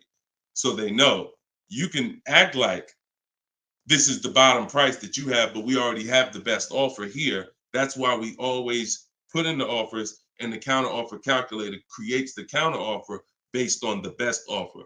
I don't care if none of y'all reply anymore because y'all already showed me y'all are overpriced. So I'm gonna let you know that based on my counter offer, I know this deal could be done. And if the lowest offer, which may happen, says, look, I don't have no more room, I gave you the best, then I snatch that offer. As long as you got 5, then that's really the bottom. And that's the purpose of the counter offer, is to make sure before you close the deal, you have made a counter to make sure you know where the bottom is. But don't let them respond. Forget it. They probably, oh, he made this low offer. You know you could do that deal, but that's all right. I'll get the car from your competition. All good. All good. All right, next question, Dola. All right. All right. That might not have any other questions. I have an isolated event. Car was total. Check getting cut this week. Can I pay to speak with you 30 to 60 minutes for a single purchase? No. No offense. I've been helping groups. You gotta understand, y'all. Look, I have been helping groups buy cars. Look, let me show y'all something, okay?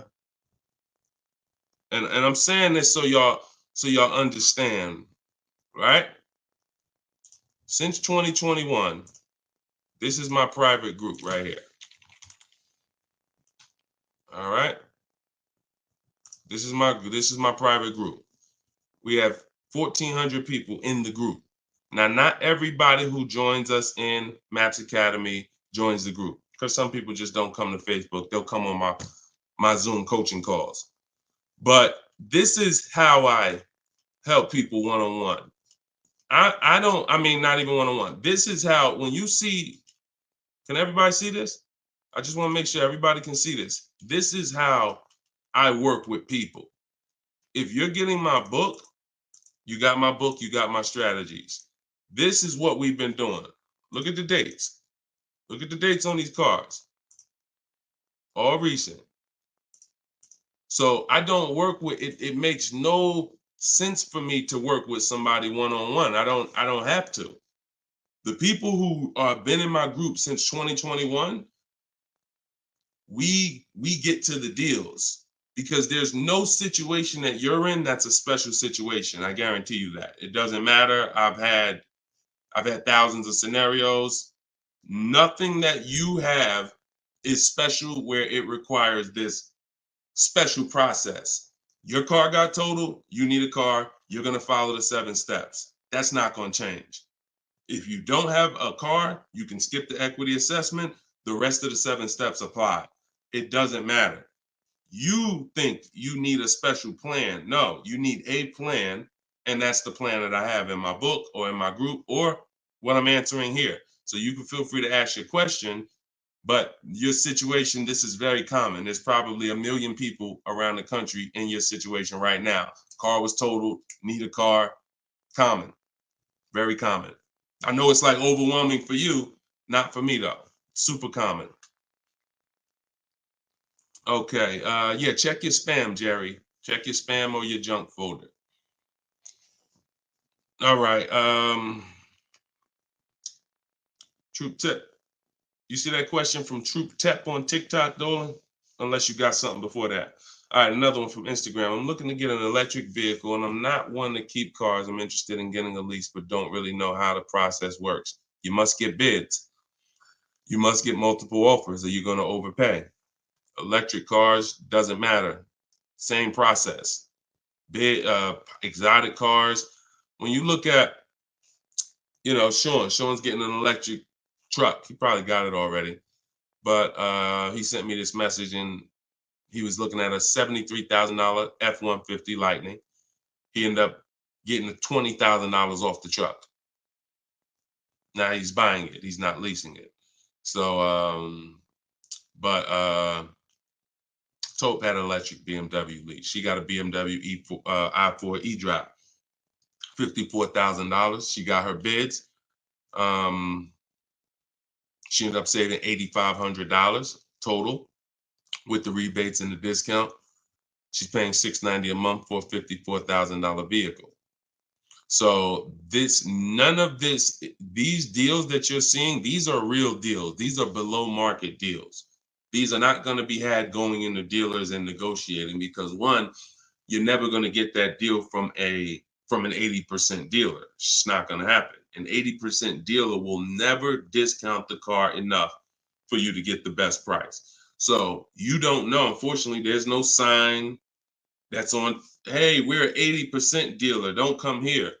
There's no sign. The only way that you know is by getting multiple offers. Now, you could do it manually. You can call around, talk to some sales managers, and try to get at least 5 offers.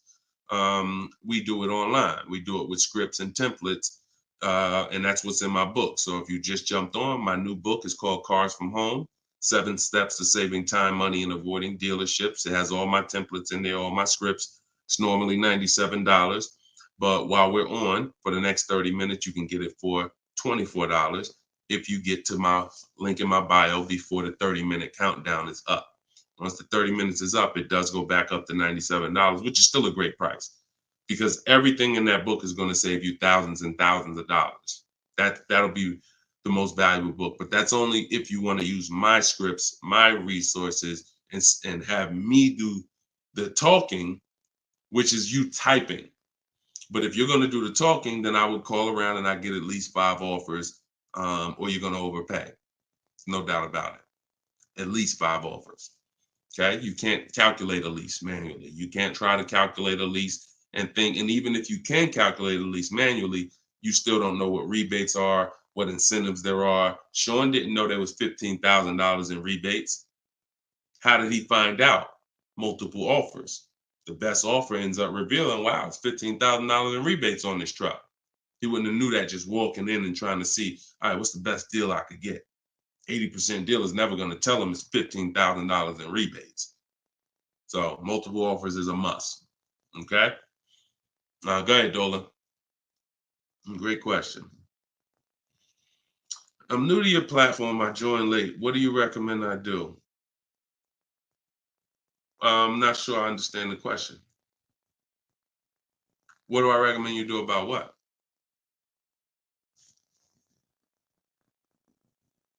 Yeah,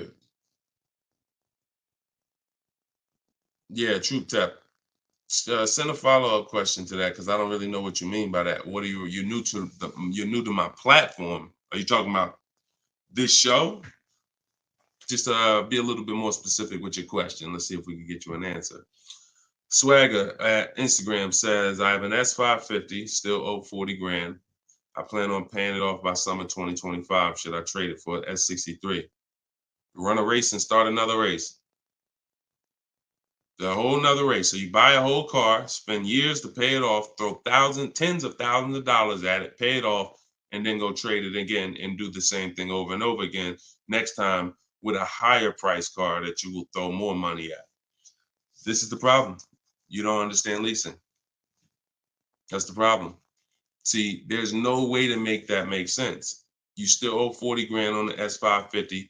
You're trading in your cars while they're still losing value every year dramatically. This is what we call the depreciation curve. If you've been on the show, you've seen it before. If this is your first time, this is how you understand what's going on with your car. This is the unseen expense. So when you buy that S-Class, it's losing thousands of dollars every couple months. And then you're see, there's three kinds of people. People who get great lease deals. Well, I'm not going to say that. People who lease, people who buy and keep long term, and they keep long term so that they can avoid the depreciation. And then there's people who are stuck in this middle right here. This is 2 years, 3 years, 4 years, 5 years, 6 years, all right here, when your car is losing the most money. So what you do is, see, it has nothing to do with how you paid for it. You can pay cash, doesn't matter. When you take a loan, now you're financing this depreciation and you're losing more. But when you say, all right, I bought this S-Class, now for the next 6 years, it's going to lose tens of thousands of dollars, and then I'm going to turn around and I'm going to trade it. You never get to a point like where you can win for the purchase. See, some of you have been taught paying off the car is the win. No, it's not. Paying off the car is not the win, because if the car is still losing value like this, if this is the way it's still depreciating, and you get rid of it anytime while it's like this, you lost. You lost. The key is to keep the car so where the depreciation starts to look like this. So now, if you were here and you had a 10-year-old S-Class or 11-year-old S-Class, maybe it's worth 10 grand. And maybe a year from now, it's worth 9,500. It's not losing that much value anymore. You outlived the depreciation. That's when you win. That's the purpose of the purchase. There's nothing else important about purchasing because it's expensive. There's nothing else important about purchasing. No other benefits, in my opinion, about purchasing other than I can get to the point where I get here. I can pay off the car. What does that matter? It's still depreciating. I'm losing thousands. Now I'm gonna go trade it in, and I'm not gonna get anything for it because I'm replacing the car in its deepest depreciation phase. And I just haven't learned about leasing. I was taught not to lease. So that money you're tying up, when we were in Mercedes, a great deal on an S-Class. A great deal on an S-Class would probably be, they did them a couple times a year, probably could get one for about 13 and change. That was like a great deal, right? So 13 and change, you're talking, dividing that into the MSRP, which was about 110, you're talking, okay, 1.2, 1.25, 1.3% lease on an S-Class, great deal. Now, y'all know I always teach the steal is under 1%. You're really not going to ever see an S-Class lease under 1% unless they just really want to get rid of them, but that's really never going to happen. 1.2, 1.3, 1.5 is the max. You're paying too much for a car you're leasing. But I want to give you a scenario. At $1,500, you're still under what you're paying for your car. See, because if I walked in and I wanted to lease a brand new S-Class, if I lease it and I'm paying $1,400 a month, then I'm driving a $115,000 vehicle, right? Now, if I decide I'm gonna buy that same $110,000, $115,000 vehicle, every $1,000 is about how much per month, everybody, if you know. Some of you seen the video, some of you talk. Every $5,000 on a that you're going to borrow on a loan is about how much per month? $100. Exactly. So when you look at a $120,000 vehicle, 115, that's a payment of $2,300 a month. No money down. See, we don't talk money down because money down confuses you. In a lot of cases, it confuses you. When you look at the deal with no money into it, no money, now you can start to see how much money you've kind of been missing. Evaluate the deal with no money. Then you choose to put money down if you want, but you evaluate it with no money. So now you got a brand new S-Class, great deal on a lease, $1,400 a month. You gotta buy that to purchase the same exact S-Class, $2,300 a month. And then you get people who might be like you, who say, you know what? I ain't gonna get a new one. You haven't learned about leasing yet. You say I ain't gonna get a new one. I'm gonna get a pre-owned one. I'm gonna get a pre-owned one. And you look to get, instead of paying 115 for a brand new one, you look to get it for somewhere probably around 70. You look to get it for somewhere around 70. Every 5,000 is $100 a month. What's 70,000 cost on a payment, y'all? Every 5,000. So you're talking 50 grand, another 20, that's 400, that's 1,400 a month. That's 1,400 a month. So put these numbers together. Great deal on a brand new S-Class. 1,400 a month, leasing it. Great deal on a brand new S-Class, buying it. 2,400 a month, no money going into these deals. Great deal on a used S-Class, 70 grand, 1,400 a month for 5 years. Now, here's where we jack it up. Oh, well, I'll just put some money down. I'll put like 15 grand down. I'm going to take a 6-year loan, God forbid, 7-year loan, stretch the payment out, try to get that payment around $1,000 a month.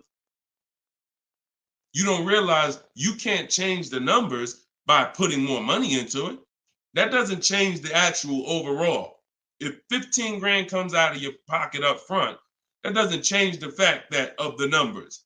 That's why I break down the scenarios with no money down going into them. So what I would say, if you need to decide if you're going to keep the S-Classes long term, then you should be buying them. If you're going to keep them 8+ years, then you should be buying them.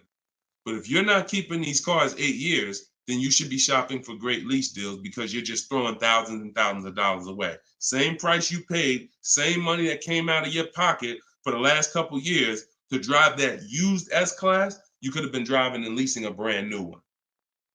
And I know what comes with a used S-Class, brother. I know it. Been with Mercedes. I was with Mercedes 5 years. I know the maintenance. I know the brake replacements. I know the service Bs. I know how much it costs to have an S-Class pre-owned, no warranty, and everything that happens is on you. So we're not even taking into account the maintenance and the repairs that you have to put into that S-Class that you wouldn't need to put into a brand new one that you leased if you just stop listening to people who told you that you shouldn't lease cars. No doubt about it. So that's the best advice I could give you, brother. All right, go ahead, Dolan. Shoot the next one up. Use your pointers to get a new 24 GV80 Genesis. Salute. Enjoy it, Austin. Great deal. That's what I did. I worked the deal, no money down, got them the low, then hit them with the down payment, plus went and pre-approved. There you go. There you go. See, you're able to understand when you're shopping with no money down, no money going into the deal. Don't show me what anything looks like putting money into the deal. We determine if we want to put money into the deal later. Shop, get the best price on the car. Find the dealer who's going to get the best price on the car. Then we'll work out the finances. Then we'll work out the details. Most people go right to the, all right, what's the monthly payment? All right, what should it, how much should a brand new GV80 be? Depends on who you buy it from. Depends on what they sell it to you for. First things first, we got to find a dealer that's going to sell us the car for the lowest price. Good job, Austin. Congratulations, man. GV80 is a nice vehicle. Enjoy it. How much should CPO normally charge? How much should certified pre-owned normally be charged for Genesis G70? You haven't seen enough of them. So if I'm looking at a used, so example, I got a 2020 Infinity truck that I got year and a half ago. If I went in wondering how much it should cost without knowing, then the market's going to tell me. Now, our goal is to get below market deals. So whenever we're getting below market deals, we are always we need to know what the market is first. You can't get below market deals if you don't know what the market is. So when we're getting offers on new cars, it's easy because we can see what the market is with all the offers we get. We get 5 offers, we get 7 offers, we can see what the market is. And we can see the low side of the market, we can see the high side. You got to do the same thing with used cars. And you go on every marketplace, we use 8 of them. We use cars.com, Driveway, Carvana, CarMax. Some people say, oh, CarMax is, if they're, listen, I don't care if CarMax is overpriced 90% of the time. The 10% of the time that they're not, they're going to be in the runnings. You know, it's like Best Buy. I know Best Buy is going to be overpriced for electronics 90% of the time. But when I needed to get an iPad for my wife, Best Buy had the best price. So if these people need to be in the runnings or you're going to overlook some savings. So yeah, we'll look at, CarMax, Driveway, Carvana, Carfax.com, Cars.com, Auto Trader, Car Gurus, eBay Motors. So we're looking everywhere there used cars. And then we're going to look and we're going to sort by lowest price to highest price to see where the low side of the market is.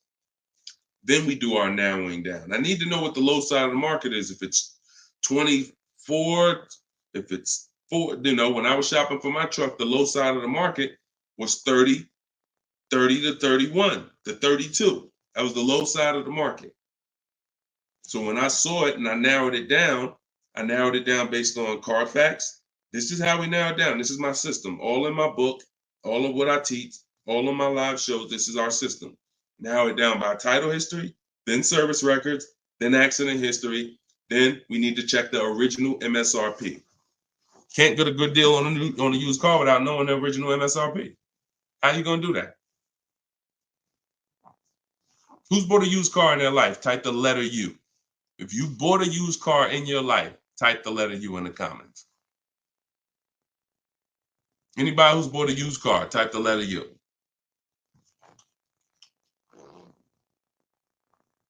Okay, Cash, I see you. Andre and TikTok, I see you. Okay, Cash.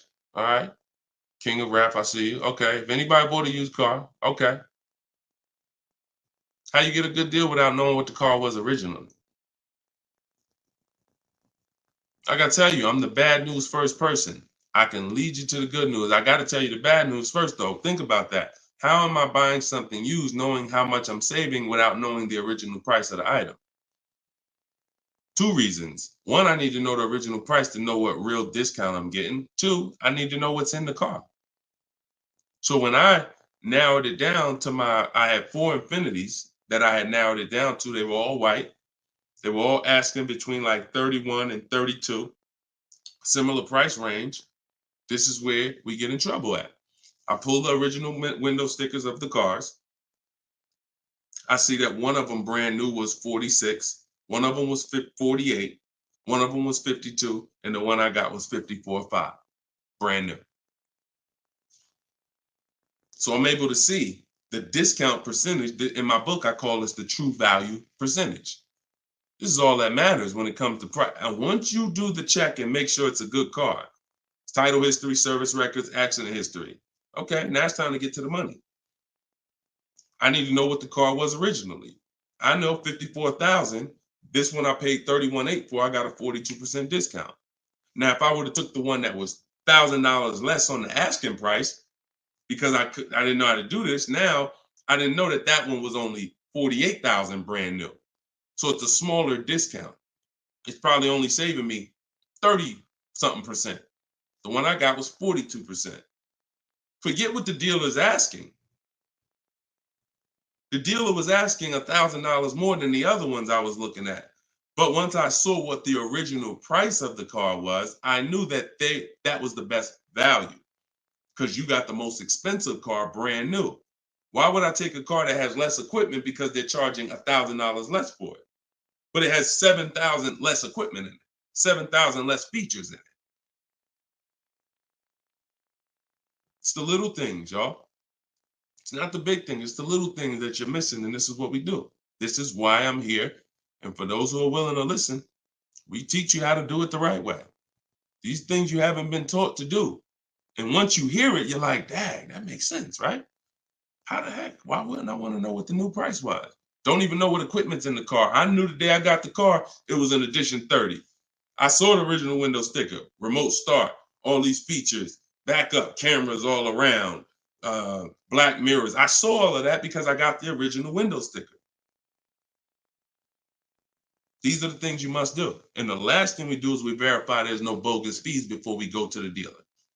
Because some people be in the lowest prices online, but they have no intention to sell the car for that price. They want you, they're depending on you to come in because they know other people will, untrained, no strategy, walk right in. Hey, I saw the price online. Okay, yeah, sit down, sir. Let me do these numbers for you. Price goes up by $5,000. No intention. So you wasted your time. I'm listen, God bless you. Yo, Deshone, I'll just walk away. I'd rather not walk away. I'd rather you not have to walk away. And when you truly learn the science and the right strategies of shopping online, like I'm teaching you, you won't be walking away because all you lose when you walk away. Still need a car, don't you? Somebody else just gonna buy that car. It's not like you like, oh, I'm gonna put a sign out. Nobody buy this car. They wasted my time. That car gonna sell. So it's best to learn, how can I make sure I never put a dealer in a position to waste my time? Because while you were at that dealer that was overpriced, the best price car was selling. Because the best price cars don't wait online. They're 24, 48 hours, they're gone. So while you wasting your time with the fake dealers, the best ones are the car's gone. That was really the good deal. Okay, so you do all of this from home before you go. By the time you go to a dealer to see a used car, you should already know if that car drives the way I want it to drive, the deal is done. This is the best price online. And when I get there, I usually ask for $500 to maybe $1,000 off when I get there. Never over the phone. You have no leverage. Why would I call a dealer that I know, I've done my research, you got the best price car in the market, and call them and say, hey, could you take off another $1,000? No, there's no leverage there.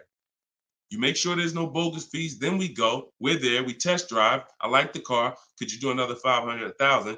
If they say no, you know they're honest. Hey, I don't have the room. Oh, hey, I just put the car online 2 days ago. Like, I haven't even given it a chance yet. I understand. I'll take it.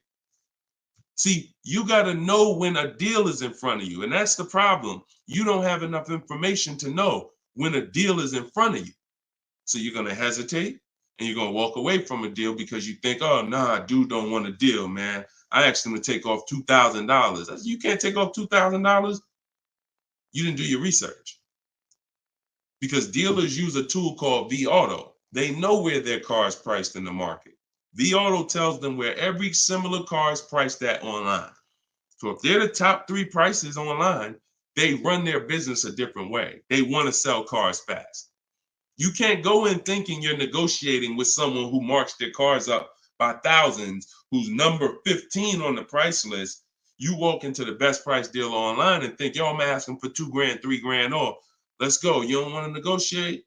No, you got it. When you do your research, you know where the best price is. And that's what I want you doing. I want you walking in, if you're shopping for a used car, knowing this is the best price car in the market. I verified there's no bogus fees. I'm going to drive it, and then I'll ask for a little money off when I get there. And regardless of the answer, I know I won.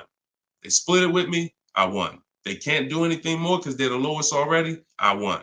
If they accept the offer because they're just like, listen, you drove down, man, let's go, let's get it over with, I won. Either way, I win. That's the name of the game. Thanks, Austin. I appreciate you, man. Go ahead, Dolan. Next question. Okay. Casa Day, can y'all keep, if y'all gonna spend some time with us on TikTok, can y'all tap the screen and just run the likes up for us so we can get TikTok, so we can make sure TikTok knows we're doing something big over here. They can send some more people over. Appreciate y'all. Yep. Thank y'all. I see them running up. Thank y'all. Every couple minutes, y'all just tap the screen. It just helps the broadcast. We appreciate you. This is from Facebook. Casa de Cel. Hi, I'm paying off a Land Rover. Blue Book says its trade-in is $40,000. That's garbage. So throw that out the window. Blue Book is trash. Blue Book is a marketing website. They don't buy cars. And so what you want to do is you want to get a real number, which is an offer. Your car is not worth what an algorithm says it's worth. Your car is worth what someone's willing to pay you for it today. So you want to go, this is part of our process. We call it equity assessment. There's 7 steps in my book. Once you decide leasing versus buying, that's step 1. Most important question is, am I going to lease or buy? Because you can't get a good deal on a purchase if you should have leased. No way. If you was supposed to lease because you don't keep your cars 8 years, but you bought, you have a horrible deal. You're going to lose tens of, it depends on the price of the car. You'll lose over 10,000 on a higher price car. You probably lose 4, 5, 6 grand on a lower price car, at least 4 grand, 5 grand. So that's step 1. Now, once you decide that, we move to step 2, which is the equity assessment. Equity assessment is any vehicle we have, we need to assess if there is equity in it or what the equity is. And it's based on offers. So when you go to Kelly's Blue Book instant cash offer, not KBB, not Blue Book, instant cash offer, Kelly's Blue Book, you're going to see that Kelly's Blue Book led you astray.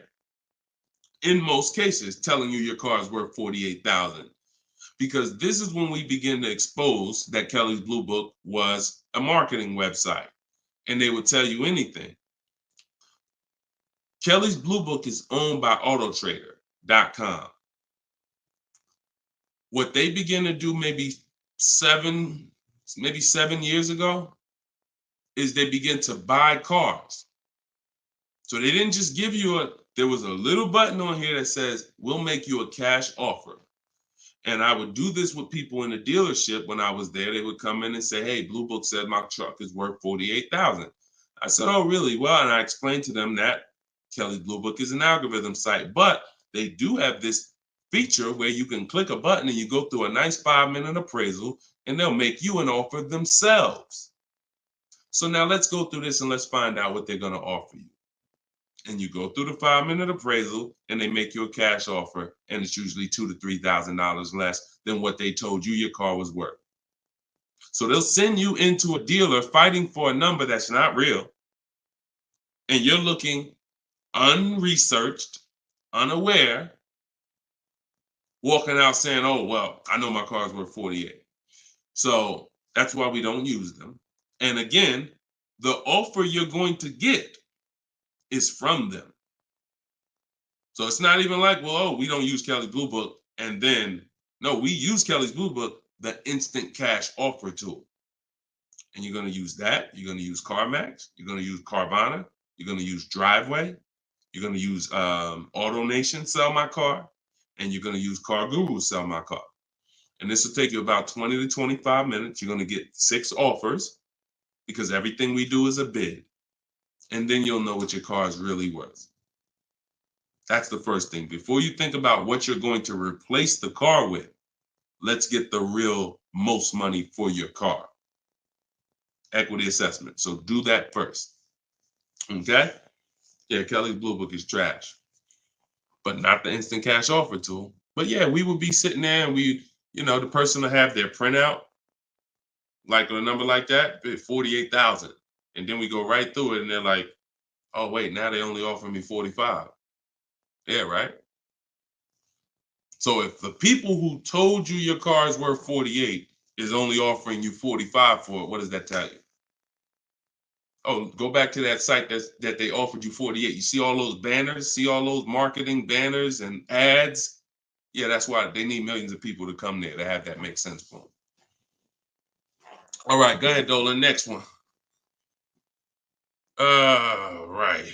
This one's TikTok. Can I get advice on walking in a dealership with a check in hand strategy? Don't walk in with a check in hand. 80% of deals are overpriced, Andre. You can walk in with a check in your hand. If you get somebody who's really good, they're going to take the check. And that's the mission. Get that check out of your hand into our bank account. And if you're dealing with an 80% dealer, you lost.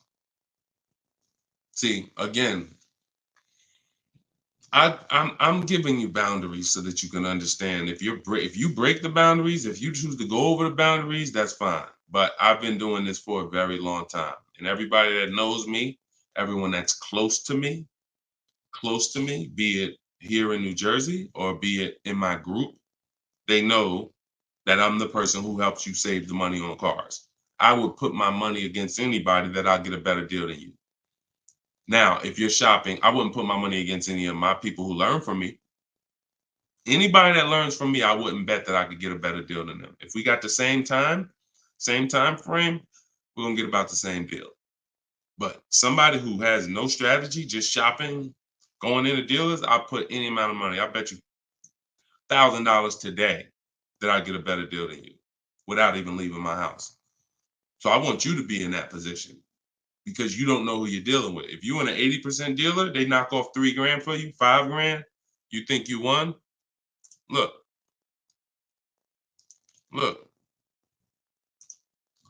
Kimberly. A little while ago, she got a Maserati.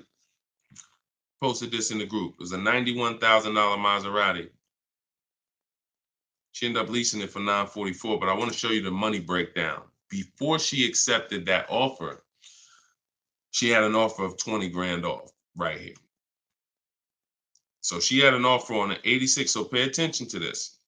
$86,000 vehicle, they were taking 20 grand off for her. 20,700 to be exact. She ended up going and getting a $91,000 vehicle for $944 a month. So even a better deal. So she ended up saving more than 20 grand, more than 21 grand. Why is this so important? Because if she would have went in and got excited, she'd have walked into a dealer, walked in, and somebody would have said, all right, listen, I know you're serious. Today only, I'll knock 10 grand off for you. 10 grand. She probably never heard that in her life. $10,000, you're going to take off the price of the car. Yeah, I knocked 10 grand off. All right. Somebody who's not educated, someone who's not researched, rather, someone with no strategy. Let's go. Let's sign that. And telling our friends, they took 10,000 off from me. Until we get 5 to 7 offers, we don't know what the best number is. She wouldn't have saved over 21,000 on her brand new Maserati. So when we talk about this money is not hundreds. This money is thousands. Some of you, if you're buying luxury cars, tens of thousands, 5-figure deals that you are going to just leave on the table. Going in, that's some 1990 joint. Oh, walk in, check your hand. Yo, I got a check. Who wants to sell me a car? 1990. You're doing the same things that someone in 1990 did. Let that sink in. So what do? You stay home, you get offers from home. Now, all of you who are like, Deshone, I want to do it your way. I don't want to have to figure this out. Give me the roadmap. That's my new digital book, Cars from Home, 7 Steps to Saving Time, Money, and Avoiding Dealerships. All my scripts are in there. My strategies for leases, my strategies for purchases, my strategies for used cars, the bank bidding war, where we make banks and credit unions bid for our loan. We guarantee all the money that we want to guarantee that there was not a dime that we could have saved when we make our car deal. And the only way that's going to happen is through bids. When I sell my car, not trade it, I get bids. When I buy my car, I get bids. When I get my loan, I get bids. You walk in with that check, man, that check won't be in your hand very long. So everybody can get the book for 75% off. It's normally $97. But in my TikTok bio, click the link in my TikTok bio. You won't leave the broadcast, so you could actually come and catch the last couple minutes of the broadcast. But go there as long as you get there before the timer. It's 30 minutes. Once the timer hits 0, it's back up to $97. And if you're on Facebook or if you're on YouTube, we got a link in the comments section for you. If you're watching us on a television, then you can use your camera and you can scan the QR code and it'll take you there. Get your book for 75% off, and you'll have these strategies for the rest of your life. And I also update that book. Some people say, man, is the book available in print? It's too many things that change. I change scripts. I change templates I use, websites change, Vroom went out of business.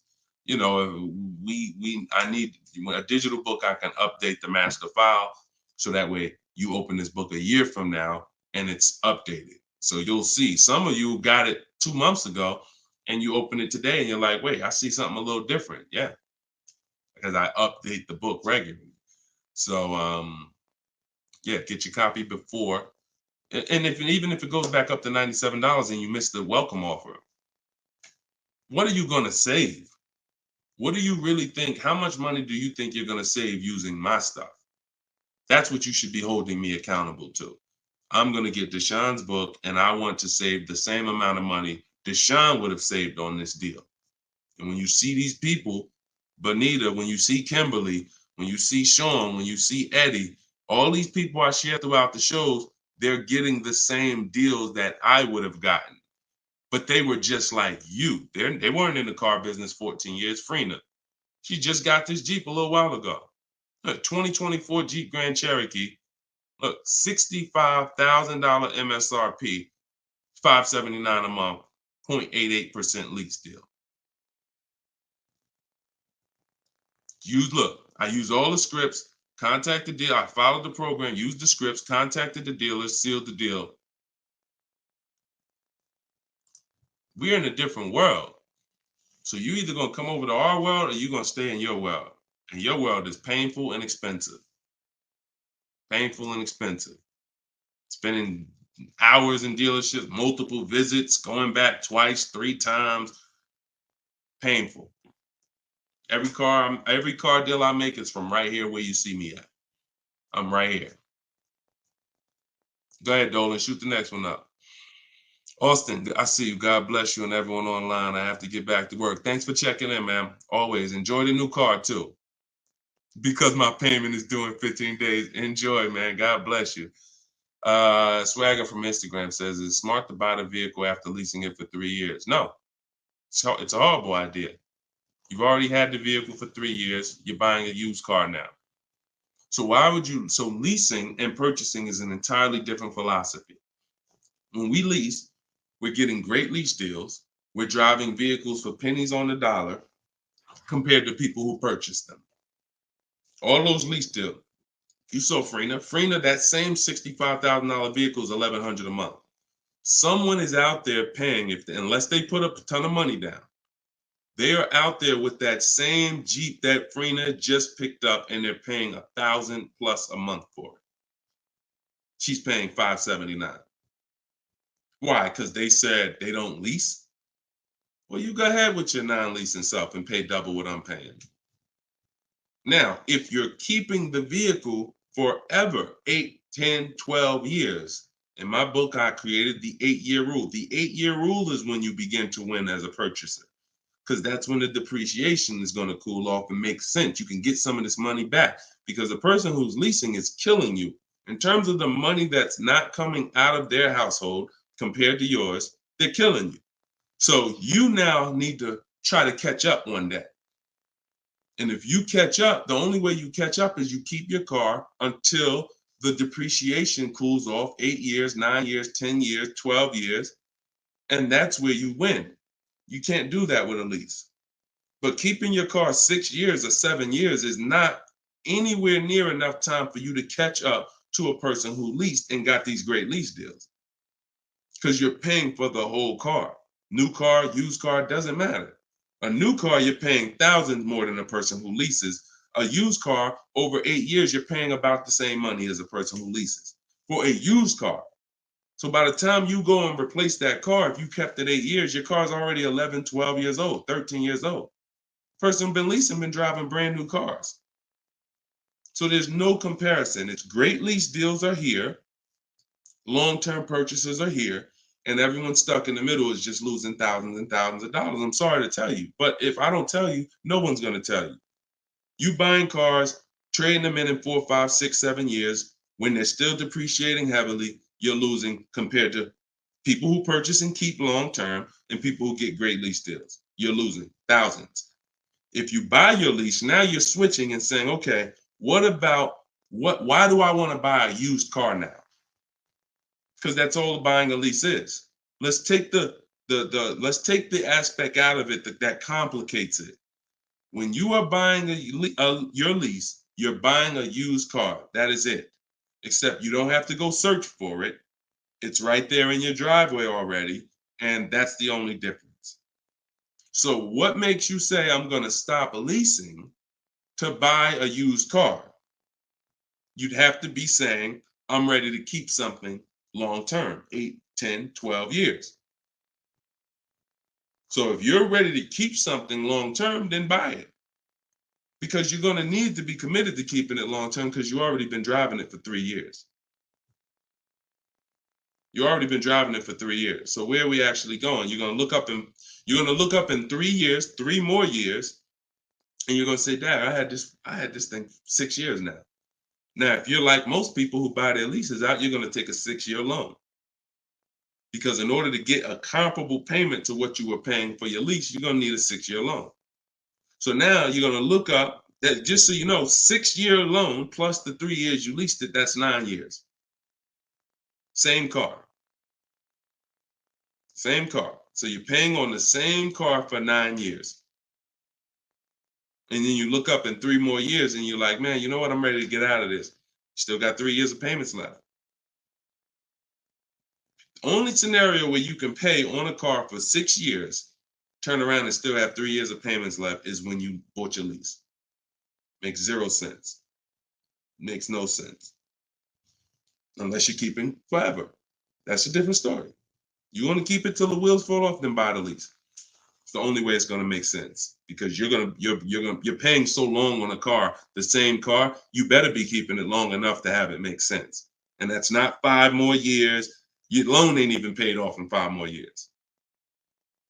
Buying your lease is a horrible idea for most people. Horrible, horrible, horrible idea. And it's just because what you don't want to shop. You don't want to shop. You don't want to get in the market. Old strategies, you're scared. New way, sitting at home, get bids, let the deals come to you.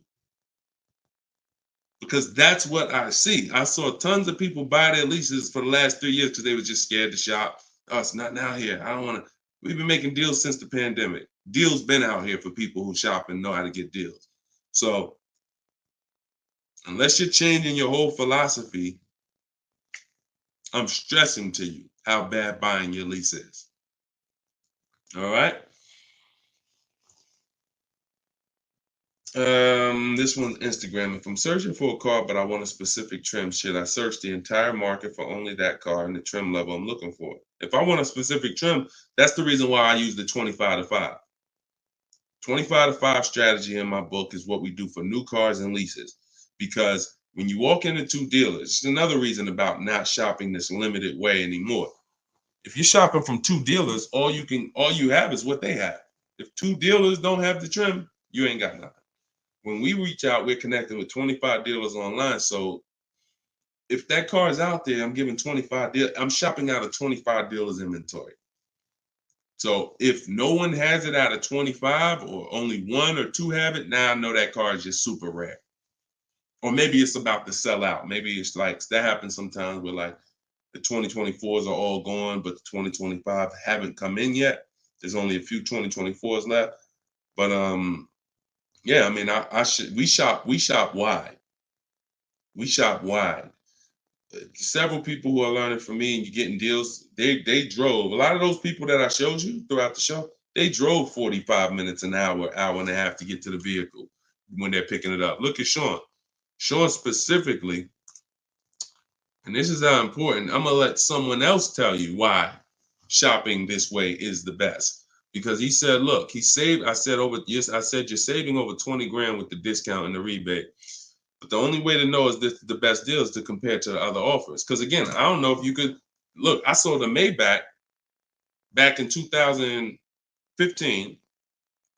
It had a $20,000 rebate on it. So I don't know if the rebates is 15. What if they got a $20,000 rebate on that? Now that was a $260,000 vehicle, but still, you just never know. So I said, if you're gonna compare offers. He said, yes, I got about 15 quotes. He said I couldn't find anything under MSRP. He ended up expanding his search to 150 miles to find this deal. So he's driving probably 100 miles somewhere. I doubt it's all the way 150 miles, but maybe he's driving 100, 120 miles. But look what he's saving, 20 grand.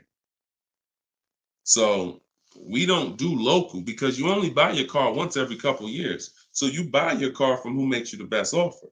You service your car from where it's the most convenient. Yeah, we drive to get our deals because most of the time the dealers that are near you, they feel like they own you anyway. So when they see the zip code, they think, oh no, we don't have to make, this person's local. This person's 20 miles away. No, we're not gonna do nothing crazy. But when those people who are 100 miles away from us see us pop up on their computer, and they're like, oh wait, we could take a deal from our competition. All right, let's do this. Sometimes they'll beat the deal that your own local dealer won't get. Your local dealers are charging you the most money. Local dealers are hands down most of the time charging you the most money.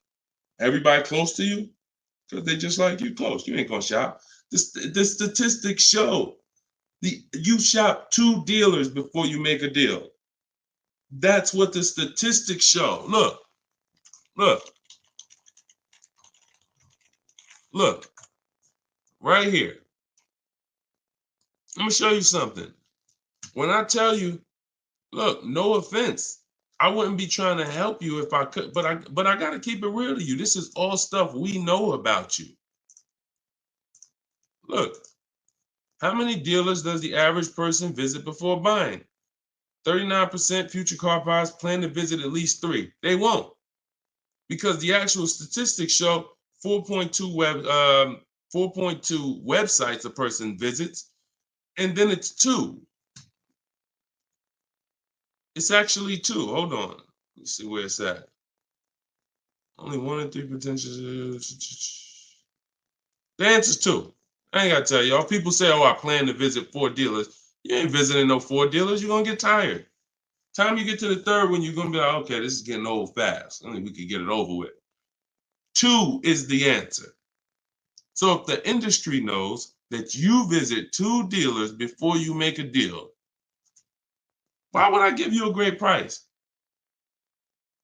So when you're using what I'm telling you to use and you're sitting at home and you're talking to 25 dealers, you have 25 dealers in your inbox. When you're sitting at home and you're looking at all the used car market in a 150-mile radius of you, oh, now you're not the normal shopper. The normal shopper is going to get the normal deal, market value or over market value. That's what normal shoppers get, depending on how bad you are, over market value, depending on how unaware you are. But market value, over market value. That's normal. People with strategy, multiple dealers getting bids, below market. That's the difference. We shop wide. This local is dead to us. Local is dead to us, and it should be dead to you. I want you to kill it. All right? Kill that whole mindset. I don't need to buy my car locally. I'll drive into the next state. I remember Shonda last year, California, she bought a Volvo and she said to Sean, she's in our group, she said, everybody in Northern California, she said, my best deal, I think she was saving like 3 grand off MSRP. And she's like, but it's a dealer in Southern California though, that's taking like 6 grand off of me with my Costco rebate. I said, okay, what you gonna do? She said, I just bought a plane ticket, $79. I said, there you go. That's what I would have did. That's a sweet plane ride. I'm taking a plane, $79 to save 3 more grand than my local dealer was gonna give me up here. Sweet plane ride. So local's dead to us. We go where the money is, and we enjoy that ride home. Nothing like driving home for an hour knowing you just saved a ton of money.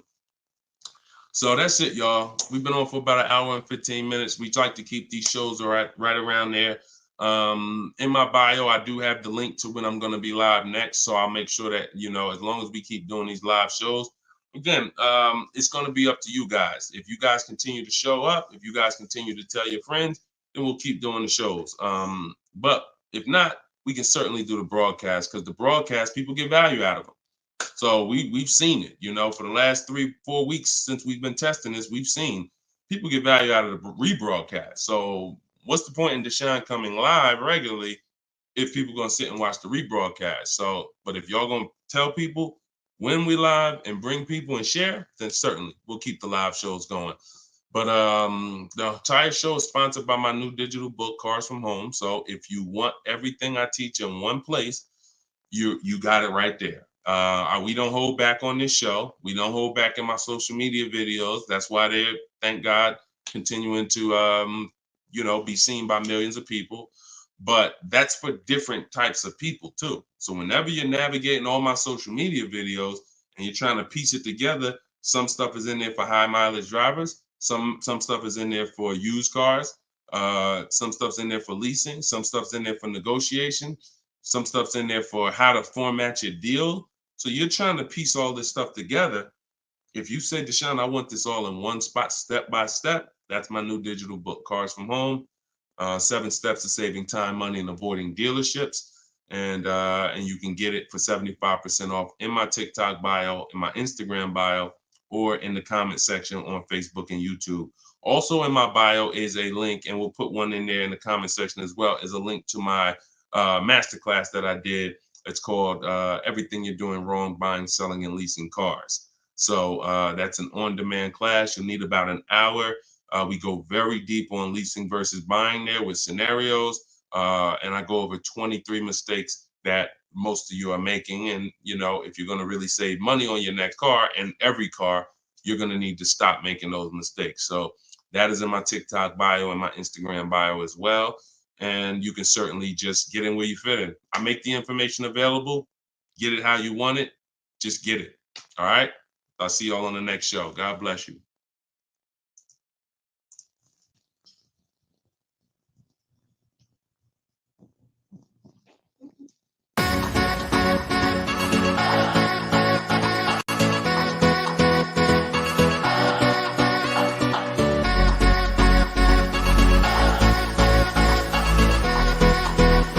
The worst possible thing you could say when you walk into a car dealership. I spent 5 years with Mercedes-Benz, 5 with General Motors, and the worst thing a person could say when they walk in is, if you could just get me to this payment, we got a deal.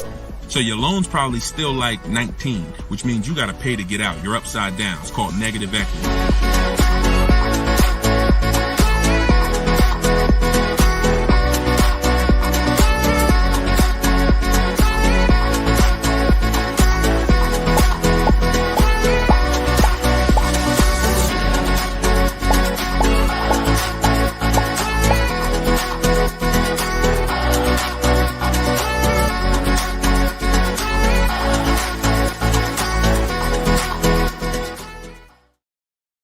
What's going on? Welcome, everybody.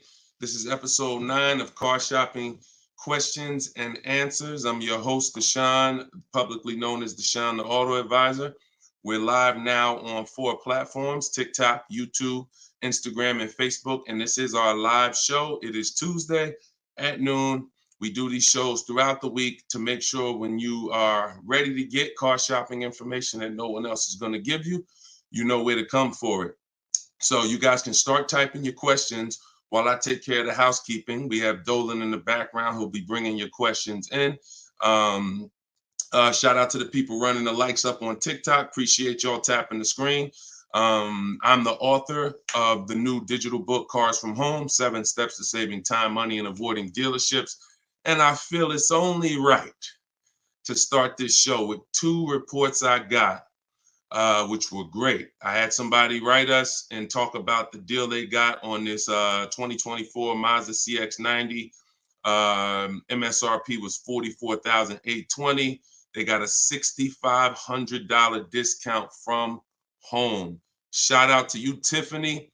I appreciate it. This is what we do. And when we think, when we launched this live show a few weeks ago, my plan was my prayer rather was that people would take the book, use the book, write me your success stories so we can feature you here and feature your deals. These are below market deals. These are not advertised deals. And she got this by handling the process from home, getting multiple offers like we teach.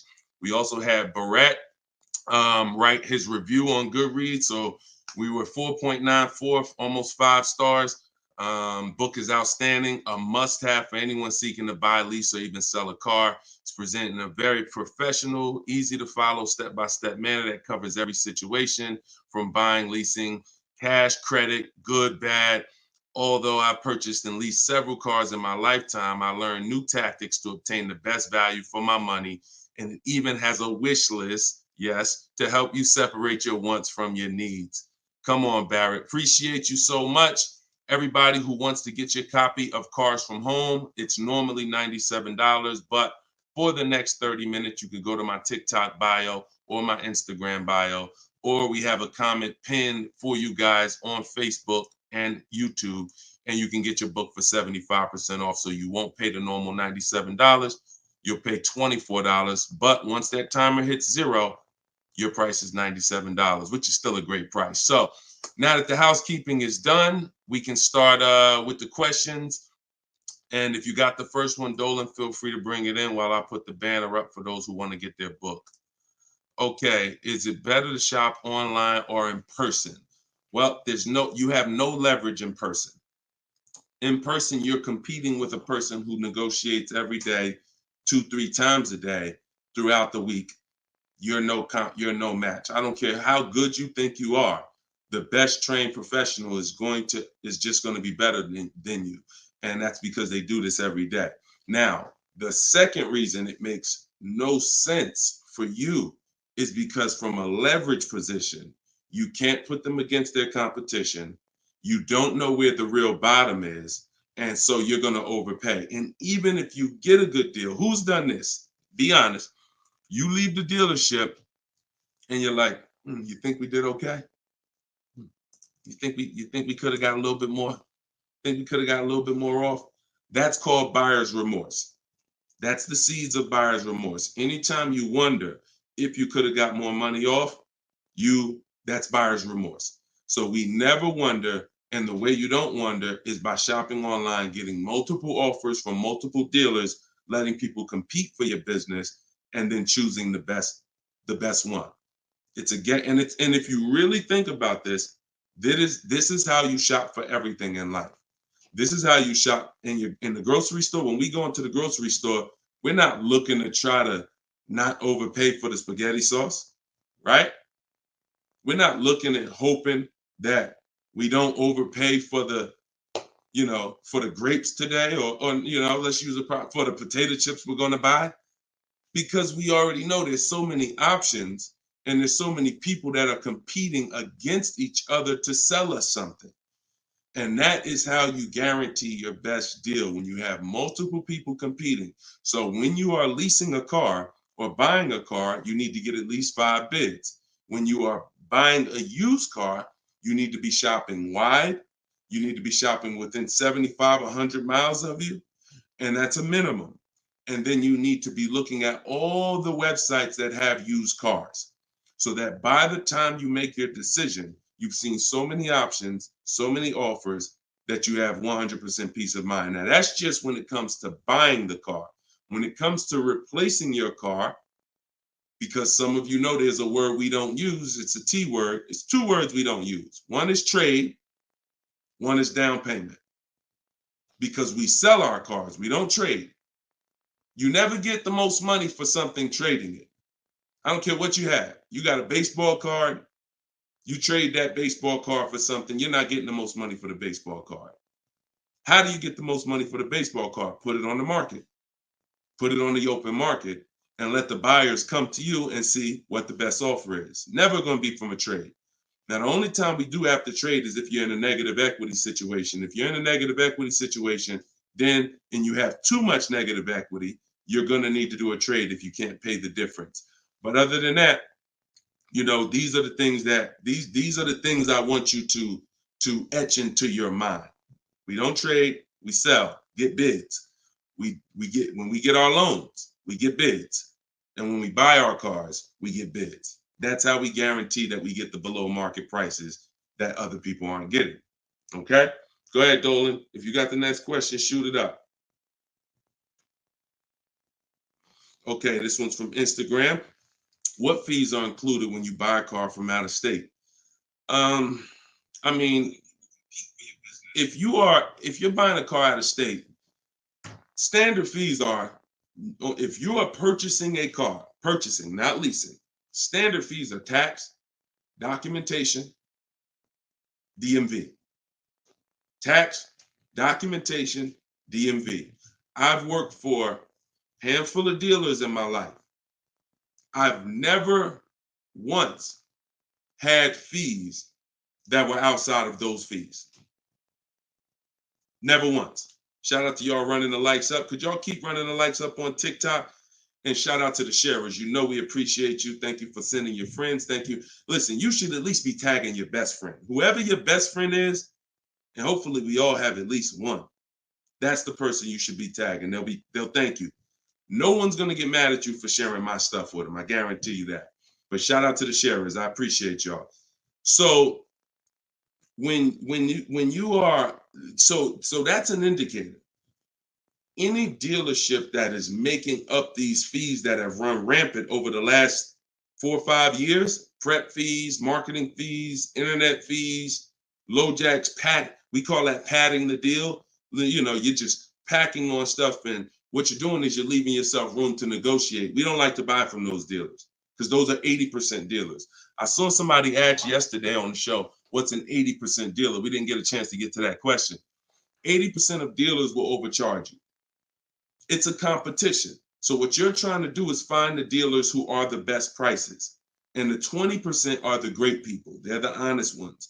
They're the ones who are not afraid to compete. These are the people we want to buy cars from. And so once you find the honest dealer, but you can't walk in to find them. You have to sort for them. Because if me and you are standing next to each other on the street and there's 10 dealers in front of us, and they say to us, 8 of these dealers are overpriced. 2 of them are the best price, but there's no label on them. What's the odds that we're going to walk into the 2 that are the best price? Not really that good, right? But if we're at home and we're talking to all 10 of those dealers at once, we're going to reveal who the 20% is. So that is our goal. Our goal is to always find and buy from the 20% dealers, and we let them come to us through online bidding, through online shopping, never through walking in and dealing. Because if you're dealing, as I said, with a dealer who has padded that deal so much, you go look at that deal and there's $4,000, $5,000, $6,000 in made up fees to pad the deal. There's no amount of discount you can get where you're going to get a below market deal. They've just set it up that way. I could take off $5,000 for you, make you think you won. You're still not below market. So that's the psychological things you have to understand. And that's why we shop from home. All right, shoot the next one up, Dolan.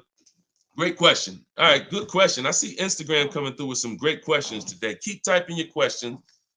TikTok, if my lease is expiring, can I go finance a new car? Is there equity in my lease? Well, the first thing you need to do if you decide, well, first of all, you got a little switched up there. It sounds like you're trying to go from a lease to a finance. That's not usually normal. What's normal is you go from a finance to a lease. Because a lot of you who found out that you're not keeping your cars 8 years, you're breaking the 8-year rule, you're overspending by thousands of dollars because you were taught never lease.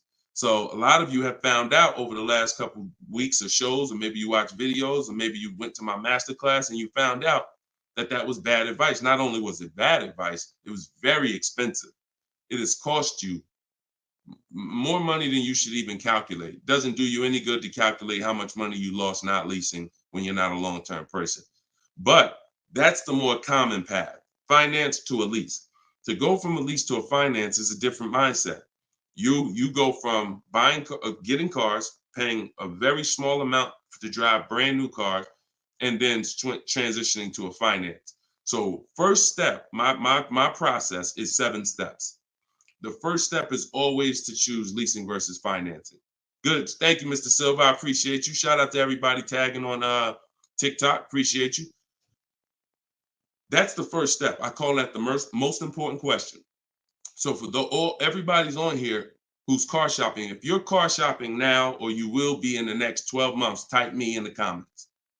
Everybody who is car shopping right now or you're going to be car shopping in the next 12 months, type me in the comments. And I'm going to give you the first word. And I want y'all to always, when you come on this show, be prepared to dialogue. Like, be prepared to dialogue. Have your hand by your keyboard.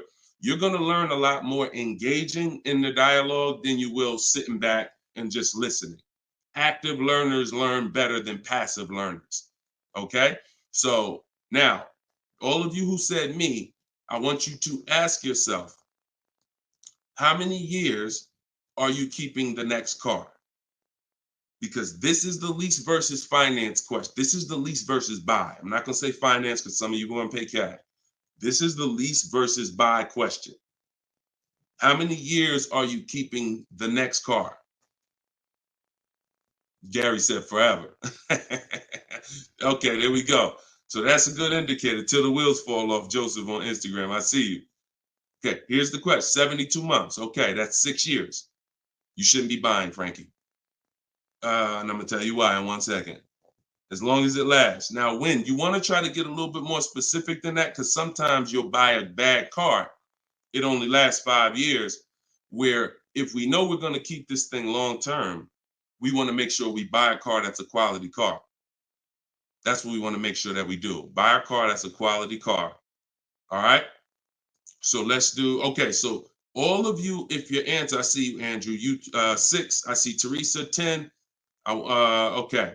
Now, here's the rule. I call this the 8-year rule. The 8-year rule is based on when cars lose the most money. So it's not based on, see, some of you have been taught you pay off your car, get the title, do whatever you want. You want to trade it in, do what you want. I'm here to tell you that that's cost you because you don't understand the unseen expense. And the unseen expense is the one that's hurting you. That's depreciation. So the first thing you're trying to get when you're deciding I want a car is, how am I going to avoid big depreciation? Big depreciation. You buy a car for $30,000 today. What is it worth in 3 years? Even if you don't drive it. See, this is these are the things that you've been, oh, well, I want to buy a car. I drive as much as I want. But even if you don't drive a car, if I sat a car right outside your house right now and said, Lily, this car is worth $30,000, and you said, Deshone, I don't need a car. I already got a car. And I said, but it's yours. Here, it's yours. It's worth $30,000. You don't drive it. You come back a year later. What's that car worth? Told y'all, stay by the keyboard. What's the car worth? See, we're going to dispel this myth right now, because some of you don't understand, because of what you've been taught, that you think, oh, if I buy a car, I could drive it. I don't pay for the mileage.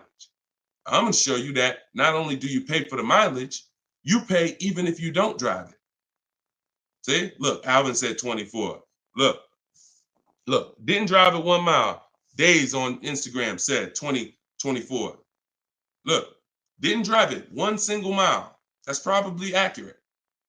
So think about that. If that's many people will mention depreciating assets. That's a very common word, but we're now going deep on what that actually means. Depreciating asset means I purchase something, I acquire something, whether I use it or not, it's going down in value. If I use it more, it goes down in value more. So the first foundation that you need to get is leasing versus buying. This is why if you don't lease, but you should have leased, there's no way to get a great deal. Because when you get great lease deals, some of you seen Danielle. Danielle got an Audi A3, $44,000 car. She's paying $550 a month, no money down. So that's Danielle. So when you consider what that car would have cost her if she purchased it, no money down, probably would have cost her about $900 a month. $900 a month. Every 5,000 is about $100 a month, depending on interest rates. 5-year loan. So foundation. So what you're trying to do is avoid the depreciation. Y'all know when I break this out, y'all know what this means. Some of you, if you're new here, you may not know, but this is what this means. This is how your car loses value year 2, year 3, year 4, year 5, but then it starts to level out. And what you want to get to, forget paying off the car. You could have paid cash for it. Doesn't change this. Deshone, I got a loan on it. Doesn't change this. This is the actual asset value. This is the car's value. Forget the loan that's attached to it. This is the car's value. So your goal in purchasing, if you want to avoid this, see, some of you buy cars, trade them in here. Trade them in here. That's 2 years, 3 years, 4 years. You're trading the cars in when they have lost the most value. And that's a losing formula. Now, there's 2 ways that we avoid this. One is long-term ownership. Who has a car outside? They've had it for more than 8 years. More than 8 years. Type me if you have a car in your driveway or in your household, you've had it for more than 8 years. Type me. I see you, Gary. Okay. Okay, I see you, Sergio. All right, more than 8 years. I see you, 12. Now, this is where you win. Here's why. Your car is no longer losing value like this every year. Now it's only losing a little bit. Now it's only losing a little bit. You beat depreciation. See, the goal with a purchase is to beat depreciation, not pay off the car. You could pay off the car and still lose to depreciation because you replaced the car in the early life cycle. So if you are not buying the car with the intent to keep it long-term, 8 years, there's no comparison to a person who's leasing. So there's 2 sides. One is the people like Danielle.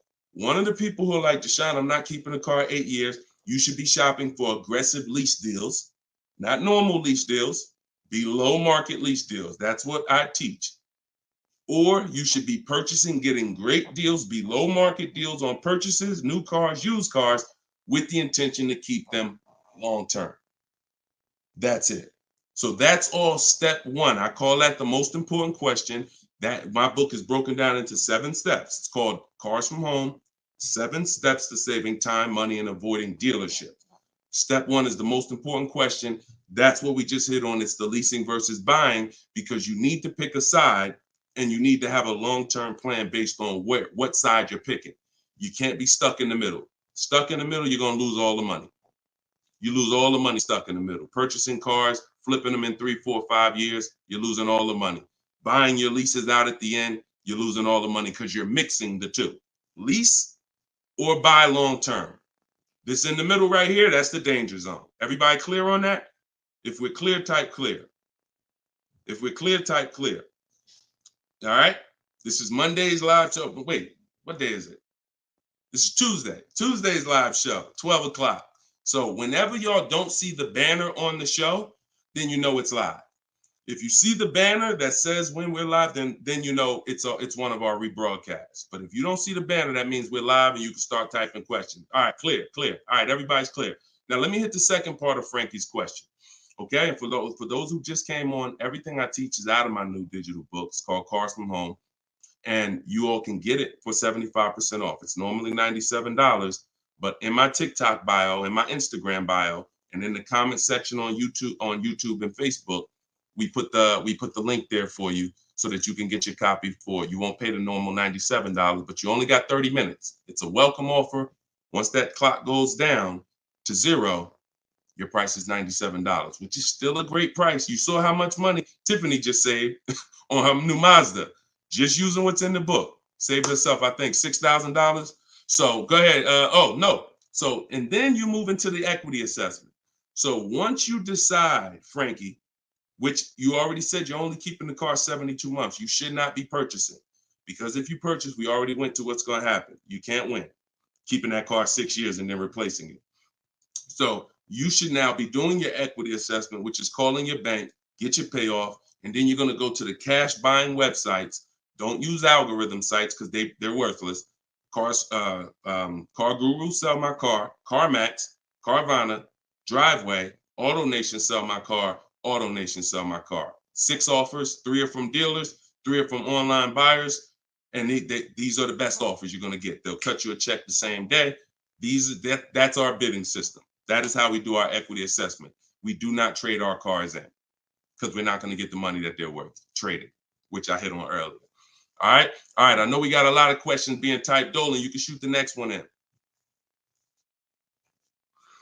Okay, this one's from Instagram. I'm looking to lease a GLS 450. Does Mercedes have any third-party restrictions on selling your lease? So I wouldn't concern myself with that. I'm going to tell you why. That's like trying to think about the purpose of equity on a lease is a bonus. Shout out to y'all running the likes up on TikTok. Appreciate y'all. If y'all could keep tapping the screen every couple minutes, if you could just give it a little tap, tap, tap. That just keeps running them up. Just every minute. Every time you hear something and you're like, oh, that was good. Tap, tap, tap. And just keep the likes running up. Keep TikTok notified of what we're doing over here. So you never want to base the car you're going to lease on if it's going to have equity at the end. The benefit of leasing is driving cars for pennies on the dollar compared to what people purchasing them. And you're avoiding depreciation that people purchasing the vehicles are going to take. That's the benefits of leasing. Now, there's a lot of other benefits too. I mean, you're driving a new car. You're under warranty most of the time. Depends on how many miles you drive. So if you drive, 12,000 miles a year, most bumper-to-bumper warranties cover that. If you drive 15,000, maybe you won't have a little bumper-to-bumper at the end, depending on what you choose. Mercedes has a 4-year 50,000 bumper-to-bumper. But the benefits of leasing are what I just laid out. Equity is a bonus. We don't want to look, equity is not something we ever want to base the vehicle we're going to lease off of. It's too many market changes that could affect it. A car could have high resale values now, and then in 3 years it doesn't, which means any equity will be eliminated because of the 3-year-old used car market. So you don't want to shop like that. You don't want to shop like that. Focus on, and what I teach in my book is you're going to pick 3 vehicles. Good to see you, Judith. You're going to pick 3 vehicles because leasing, it's so easy to get a great deal purchasing. So easy. On a new car, forget about it. The bids, forget it. We're going to find the 20% dealers. In my book, I have all the scripts because I don't want you talking. Who'd rather get great deals without talking? Be honest. Who's not a good negotiator? You're not a good negotiator. Type not me. Like you just be honest. I don't ever want you to put yourself in a position where you need to talk. And if you start talking to somebody who's trained to talk and dissect and get information and then tailor a deal, you're going to lose. So in my book, everything is silent. The only people we talk to when we talk to people are managers, because those are different conversations if we need to have them. We're never talking to salespeople besides when we're coming on to test drive the car. We're never talking to salespeople because we just don't know who we're dealing with. So when we're online, we're always typing. That's why I say go online. My strategy is called the 25 to 5. We go online and we contact 25 dealers, go to their website. I have copy and paste templates in there that you just fill in what you want. But if you're going to do it your way, that's fine. But I'm telling you, you don't want to deviate from this format because you're going to get yourself in trouble and you're not going to get the results. You want to be able to connect with a large amount of dealers so that you could get 5 offers, at least 5, because 4 are going to be overpriced most likely, but 1 is going to beat everyone else. So, but when it comes to a lease, there is the lease program. that the dealer can't control. So we don't know what a lease program is until we shop offers. So there's no way you can look at the residual value. You can look at all this money factor. I know some of you who are in the math, you're like, oh, well, I'm gonna just look at the money factor and see. You can't tell because it can have a high money factor, but it have some good rebates. The only way we know a great lease deal is to shop the market, get our offers, and then if the lease program, if the best offer doesn't get you under 1.5% with no money down, then it's a bad lease program. It's a bad lease program. In which case, we move to another vehicle. So I'm not going to ever co-sign leasing a bad vehicle a vehicle with a bad lease program. I've had all types of people hit me, Deshone, I'm looking at this Range Rover, man, but I did all the offers, and they'll be in the group. We have a private group, and I get to talk to people all around the country about this stuff. So they're like, Deshone, you think I should move on? I'm like, look, you could wait till next month, see if the program gets better, but I'm never going to co-sign signing a bad lease deal. You're paying too much money for a vehicle you're giving back in 3 years. So you're defeating one of the major benefits of leasing. So that's the only reason why we have to have 2 other vehicles that we like when we're leasing. On a purchase, no. One vehicle, pick it, get your bids. One dealer is going to blow everybody else away. But with a lease, you want to have 3 vehicles just in case it's a bad lease program. And if they got a bad lease program this year, maybe in 3 years when your lease is up, they'll have a good lease program. So that's what we do. It's too many cars out here. It's 400 cars out here. 40-something manufacturers competing for our business. Why are we going to get locked on one car? And the reason we're doing this, y'all, is because we're not shopping. You're not shopping. You're not taking the going out for the weekend and test driving cars seriously. You're about to drop 40 grand of your hard-earned money. You need to be, like I teach, shopping and not letting anyone disturb your shopping. If I'm looking for a car, I'll take a whole Saturday and go out or a Monday, and I'll go out and I'll drive 4 cars and be like, okay, that was fun. Don't sit down and don't talk numbers. So let me make that clear. Don't go in there and sit down at the desk and start talking numbers and get a proposal. No. Shop. Once you decide what you want, then we come home and we get our offers from home. All right. Go ahead, Dolan. Next question. All right. When you don't talk, I see a lot of you saying you're not good negotiators. Then you just got to stop talking. Stop talking and start making people bid. You're going to get better deals than good negotiators all day long. Heard you loud and clear on the rebroadcast. I'm here live. All right. Welcome, Jill. Looking for a car now. Profited on a sale, so coming in clean. Need to rebuild credit. Lease cheap car, finance car under 5-6 grand. It depends on where your credit is. If you're in the mid-6, I teach something called, profile over score. So if you have a paid off car, if you have nothing gets you approved for a car like on-time car payments. If you've been making on-time car payments for 2 years, 3 years, you're typically going to get approved for most leases. As long as you're not going from like a $450 payment to a $900 payment. But if I'm in a state where if I'm in that mid 6s, 660, 670, I go for the lease. If I'm in the low 6s, then I go for what I call a smart car, which is the car to set you up to lease.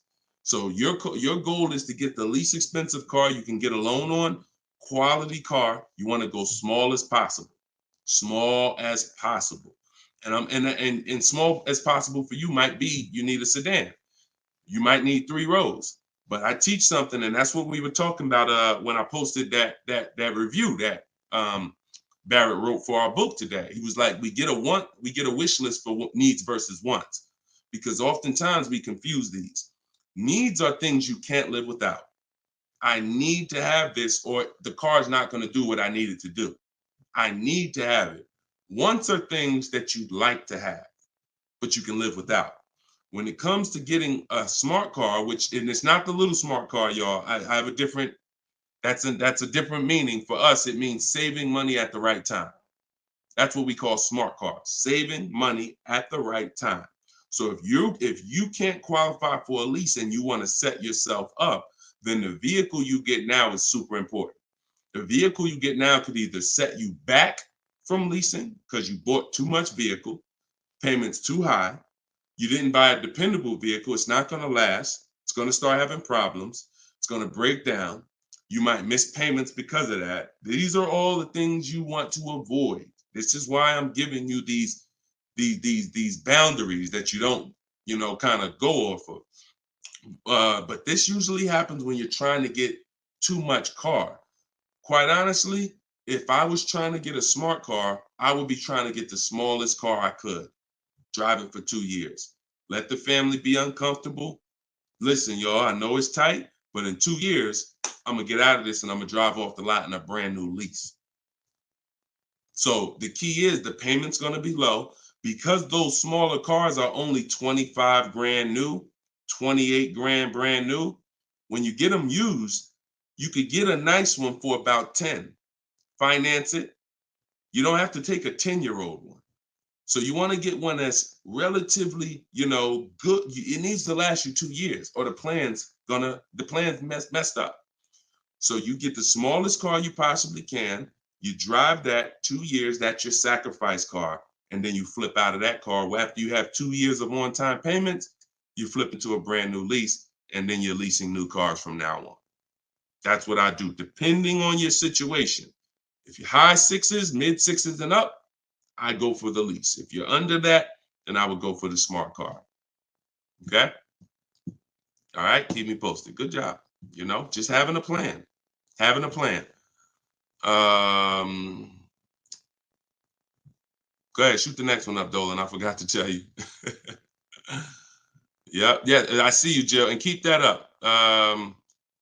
This is a different Jill, I think. This is a means to my dream car. I'm a patient. Yeah, I'm patient. My husband has the needs car. There you go. There you go. You can flex in 2 years. You can flex in 2 years. You do this right. You drive this car for 2 years. You don't miss any payments. Make sure when you're buying a $10,000 car and you finance it, payments are $250 a month for 5 years. You don't have to take a 6-year loan. You don't want to take a long loan on a smart car. You want to take a shorter loan, pay $250 a month. Now you're not going to miss those payments. Match at $300, depending on the interest rate, could go higher, $325. But the point is that's affordable. So it's not going to mess up the plan versus you trying to pull out in a $25,000 used car with a high interest rate. Now your payment's $575 a month. You get what I'm saying? So just stay focused, stick to the plan. All right. This is another Jill from YouTube, I believe. Buyout is, go ahead, keep that one up. Oh no, I saw that one. Get the one you just had up, Dolan, from the other Jill. Yep, thank you. So buyout is $36,000 on my 2023 Audi Q5. I want to lease a Range Rover Sport. Should I sell on my own or turn into the dealer? Doesn't look like, and I'm just going to tell you, this is not usually when we do an equity assessment. Now, if you can get out, break even, great. You're driving a 2023 Audi Q5. I don't know who told you that you could switch cars that fast, but it doesn't happen that way. And so the only time in history that we've been able to switch cars that fast is when there was a once in a lifetime seller's market, 2021, 2022, 2023. Once in a lifetime. Chip shortage, every single car was worth 5,000, 7,000 to some of the trucks were worth 10 to 15 grand more than they would normally be worth.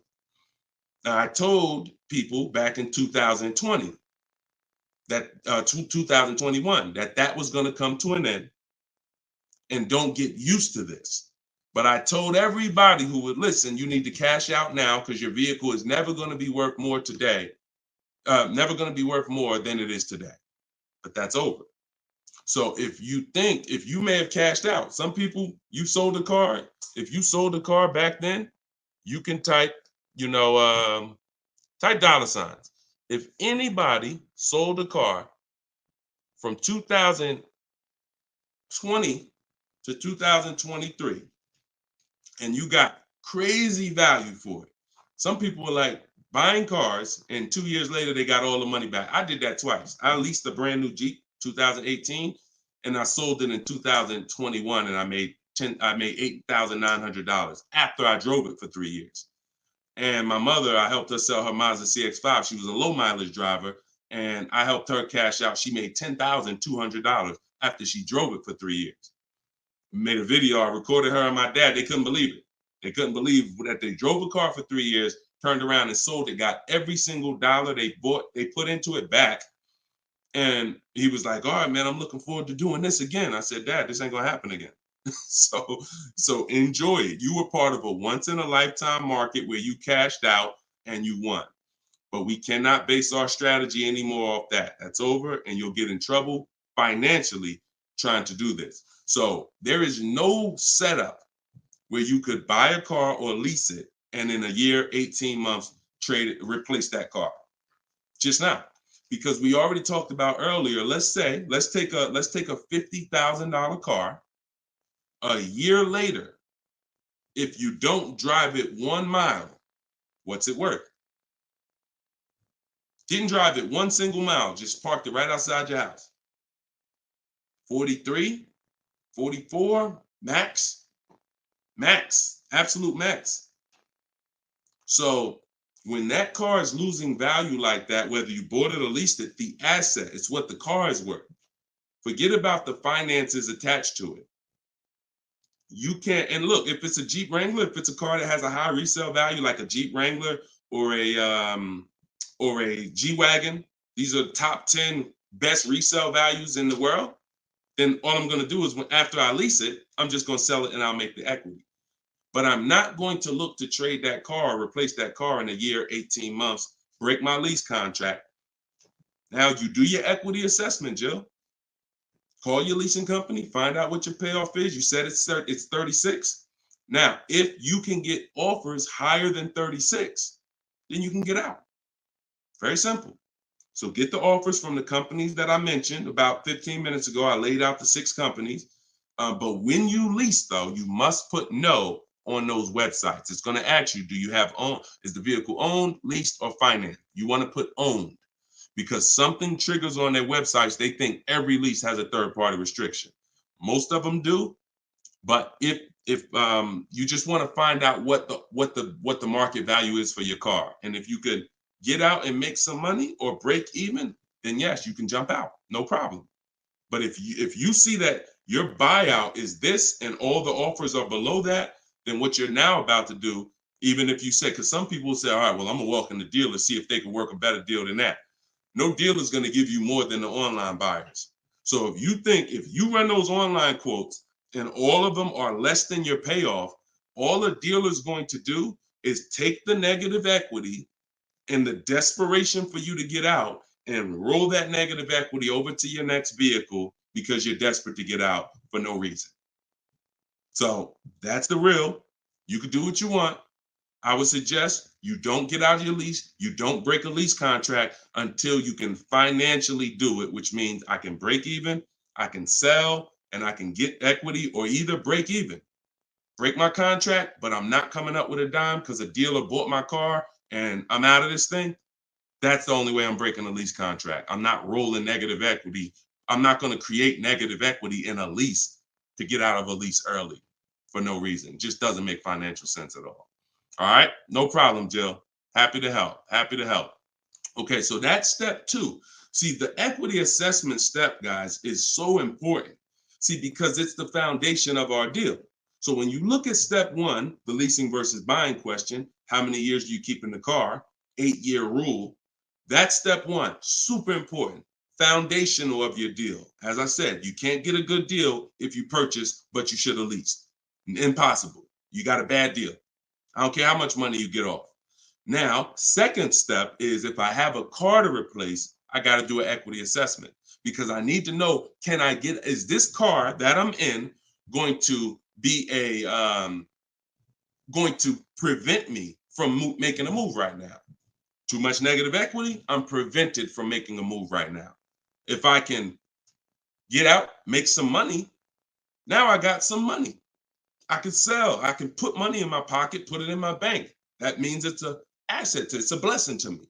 So your car that you're in could either hinder you from getting a car or it can help you get the next car. That's why we always do the equity assessment before anything else. All right. I don't know why I'm frozen on Instagram. All right, go ahead back in, Dolan. Next question. Okay, now I'm back. I see. I'm just monitoring Instagram. Okay, and just so y'all know, everything that I'm teaching is out my new book. And look, I want to show y'all this. And before, keep that question up. Look, here we go. Boom. Look at that. 4.94. Thank you to everybody. We're higher now. I think we're up to 35 ratings, 28 reviews. So thank you to everybody who's reviewed the book on Goodreads.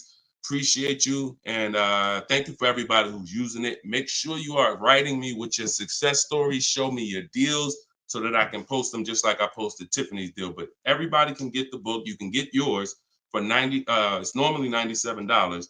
But as our welcome special, our book launch special, you can get it for $24, 75% off in my TikTok bio for 30 minutes, or my Instagram bio, or in the comment section of YouTube or Facebook. We have a comment pin for you. And if you're watching us on TV, you can use your phone and you can scan the QR code here on the screen, and you can get your copy for 75% off. But once that timer hits 0, if you visited that page and the timer it started, once it hits 0, the price does go back up to $97, which is still a great price. It's a great price either way. And it'll be in your inbox in a couple minutes. Okay, this is from Instagram. I use your template in the book to ask for quotes. Their response is the lowest offer you have received. They are being difficult and giving me their best offer. What's the best way? Use the scripts. It's just conversation. Hopefully you listen and you have a separate email, because you're not going to have intelligent conversation with 5, 7, 10 dealers mixing personal emails. So every part of the system is important, having a separate shopping email. So everything in there is dealers. And now everything they're saying, we have a response for. Every single thing. It doesn't matter. Don't expect 80% dealers to be easy. Expect them to, hey, can we have a conversation? Hey, when can you come in? Hey, this be a whole lot easier if you're here. See, what we already know is we've given them all the information they need to give us a quote. So the best thing, or the stages we move through in our conversation with dealers, is who has a car that I want. That's first. Our first set of scripts is designed to weed out the dealers who don't even have a car we want. Nothing to talk about. Nothing to talk about. So there are dealers who won't tell you they have a car. That's why we have scripts. Hey, when can we talk? I'll be handling my whole purchase online. Can you confirm if you have something that matches? Every one of my scripts ends with a question. If you're not going to use my scripts in my book, then you make sure every email you write should end with a question, never a statement. So what you're sitting at home and you are copying and pasting. Very simple. Everything they say, we have a response, because I use those scripts. I'm from inside the dealers for 14 years. I know those scripts. Hey, it'd be easier if you were here. Hey, we only do business in person. Hey, when can I get you on the phone? I promise it won't take long. All of the stuff they're gonna say. Hey, we only quote in person. None of the people I'm talking to have said that. So should I remove you from my list? Always ends with a question. So your expectation may be, you thought by sending all the scripts, you were just going to get, oh, quotes coming in, everyone doing this. No, that's why we have scripts, because we keep the conversation moving forward. Everything they say, just go to the script, open the template. And just so y'all know, in my book, one of the best reasons why it's a digital book is because I link you to videos and I link you to documents, and that you can copy and paste. So that what this person is talking about is the templates and scripts that I've created for contacting and having these conversations with dealers. So, but everything they're doing is very predictable. You just change your expectation. I'm going to talk to several people and I'm going to weed this down to 5 offers. And out of the 5, one of them is going to beat everybody else. And then I'm going to use my counter offer calculator that Deshone made to send the counter offers and close my best deal. Take all the emotion out of it. Take all the emotion out of it. You should be emotionless. Nobody can hurt you. All right. You're at home in your living room. All right. Go ahead. Mike said, nobody gives us this info. I sold cars and the dealership wouldn't even give us any insight. Trust me, Mike, I understand, man. That's why I love the 20% of car salesmen and dealers. They love what we're doing here because they know we were never taught this stuff. So we were never taught about leasing, financing. Thank God I was able to learn it, and I was able to, but we weren't taught about insurances, all the stuff that they should be training us on. We weren't taught. So I appreciate you being here, man. All right, go ahead, Dolan. Next question. Great questions today. Great questions. Let's go.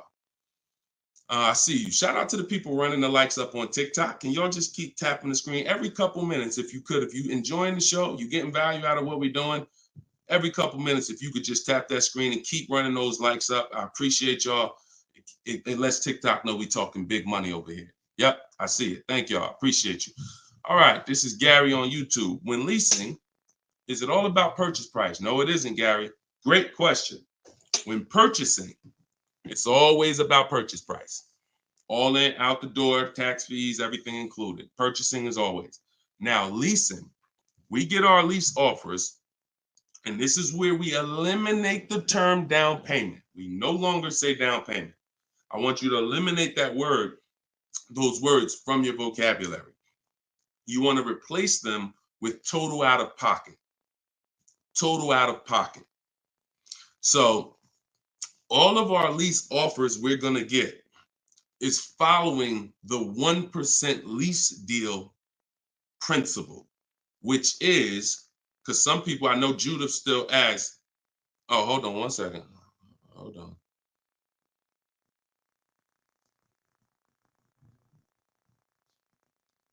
Okay, I think my wife's headphones hooked up to the broadcast here. Thank you for letting me know, Judy. So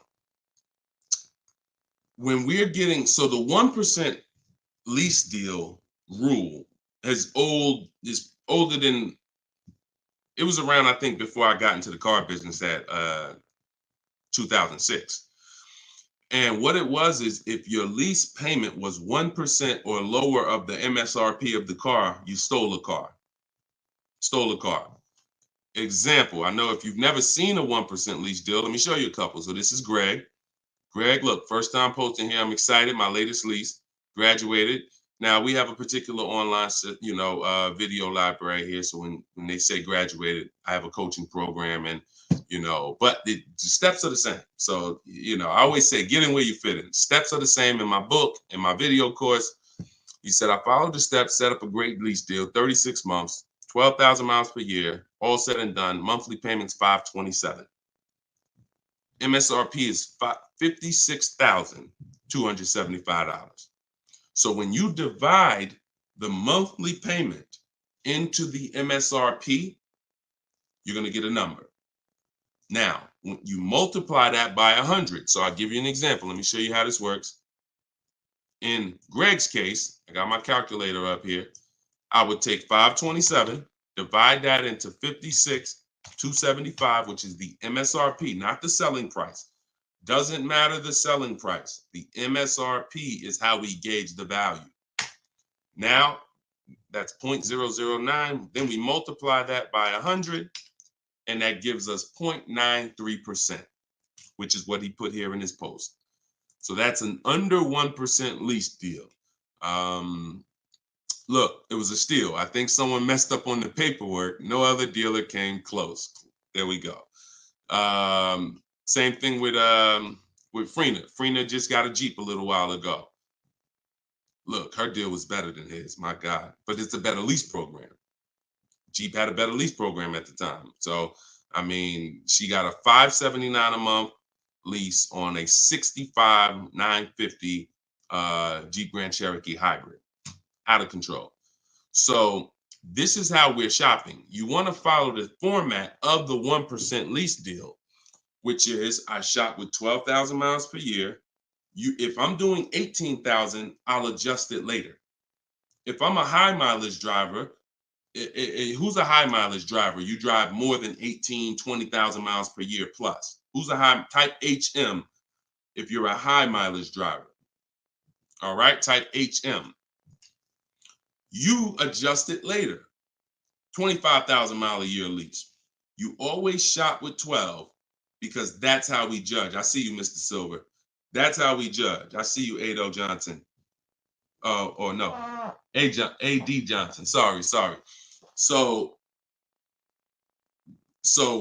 still going to, this is still Gary's question. This is why we're not focused on the purchase price when we're shopping lease offers. We're focused on looking at the formula that we use to judge a great lease deal. And everything we do, I have 3 rules. 1% lease deal, I didn't make it up. That's a steal. In between 1% and 1.5%, that's a deal, because that's still better than a purchase. It's still great value. When you compare it to someone who's purchasing, they're paying tons more. Even somebody who didn't get a steal, because the lease program has to be there to get a steal. They got to want to give away these cars. They got to have great incentive, great, everything has to line up, stars in the moon, and then we get the dealer that's going to give us the biggest discount. If it's under 1%, that means the lease program was incredible. But a good lease program, great lease program, will still get you, when you shop your offers, in between 1% and 1.5%. So, you look at somebody like, I used, Charles. So Charles got a Palisade, very, very popular vehicle. He got 10 offers from home. His best offer was 1.23, $48,000 vehicle. He's paying $597 a month. Now that same $48,000 vehicle, and this, I'm about to hit on something that I said earlier, but I'm gonna really bring it across home plate right now. It's impossible to get a great deal when you purchase, but you should have leased. Because look, $48,000 Palisade, you guys know, we talked about it earlier, every $5,000 on a loan is about how much per month? Every $5,000 on a loan is about how much per month? I told y'all, stay by the keyboard, because we like to dialogue. So we want to make sure you are always by your keyboard so you could dialogue. Active learning. That's how you're going to get the most out of this show. Active. Okay. Anybody type it yet? Okay. Thank you, Dominic, on TikTok. Yes. $100. So that same Palisade that Charles is driving right now for $597, there are people who financed it, no money down, and they're paying almost $1,000 a month, $900 to $1,000 if they got a 5-year loan. If they took a 6-year loan, they're probably paying $8 something a month for 6 years. He's paying $597. So that's what I say. You cannot. And even when you have a good lease program and you get your offers, 1.23, 1.25, 1.3, great value compared to purchasing that car. You're avoiding the depreciation that someone who's purchasing is going to take, and it's no comparison.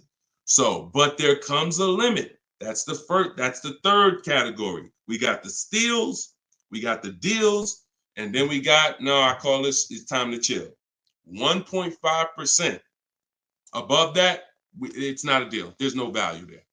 There's very little value there. Now, no, there's no value. And I'm going to tell you why. Just add up all the payments. 1.5%, we're paying too much for a vehicle we're giving back. It's very simple. We're paying too much for a vehicle that we're giving back. When you take hold on, let me get rid of this.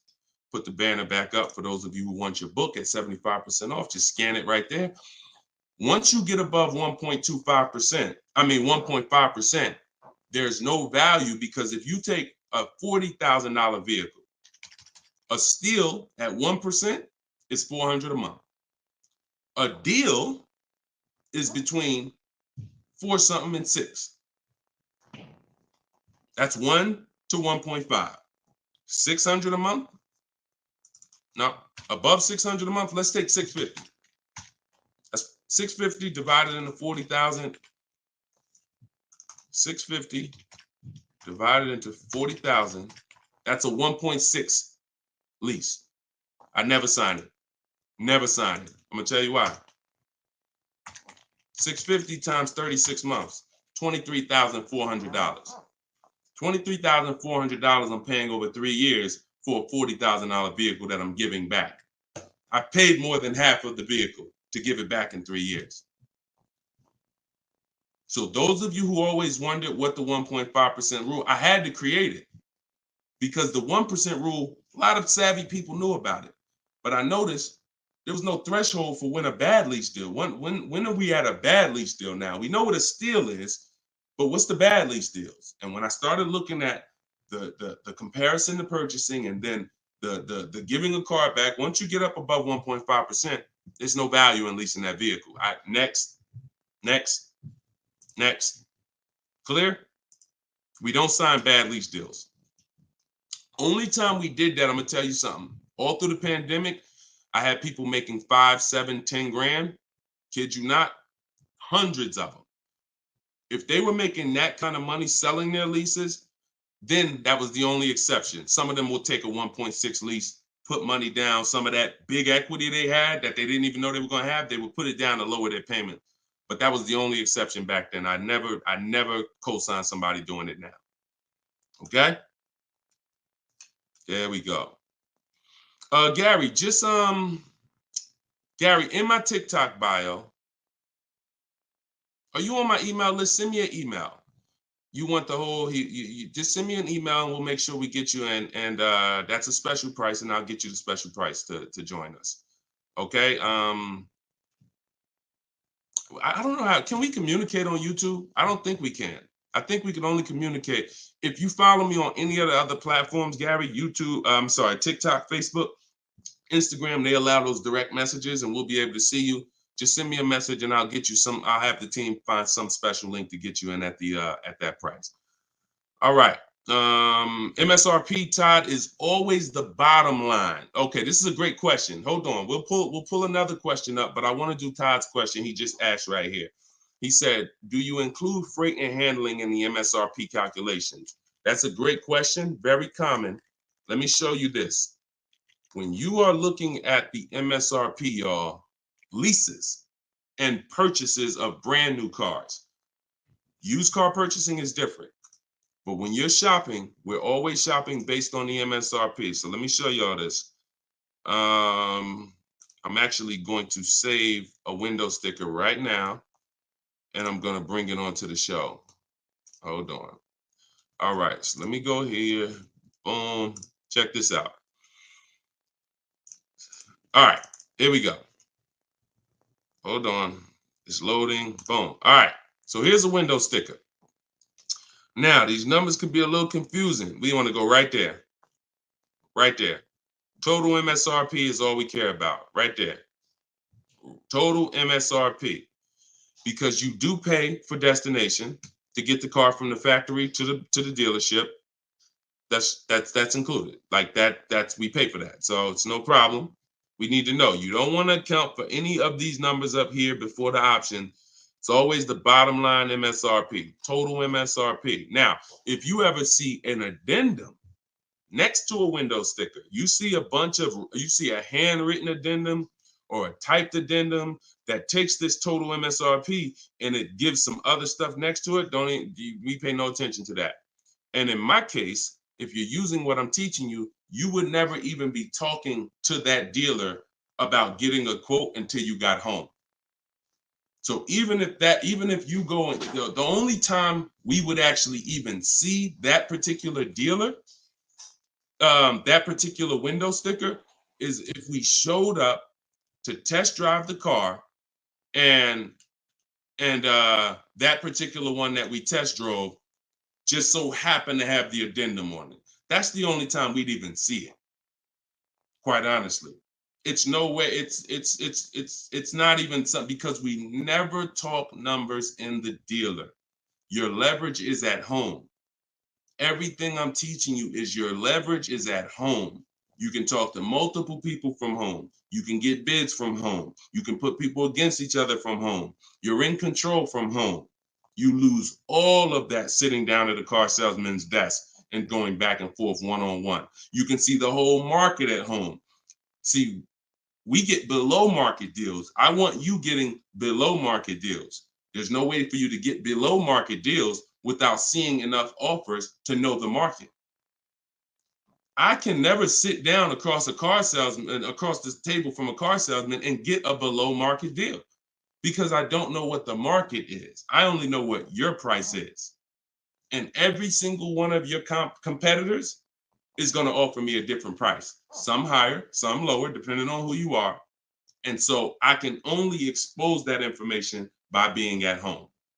But yes, everything we are doing is always based on that total MSRP, and that's how we do our calculations. Okay, great question. If everybody's getting value out of the show, could you type some dollar signs? Just type a dollar sign if you're enjoying the show so far. So if whenever you see this show, if you see the banner above us, then this is a rebroadcast. But if there's no banner, then we're live. So you can ask your questions, but you can always make sure that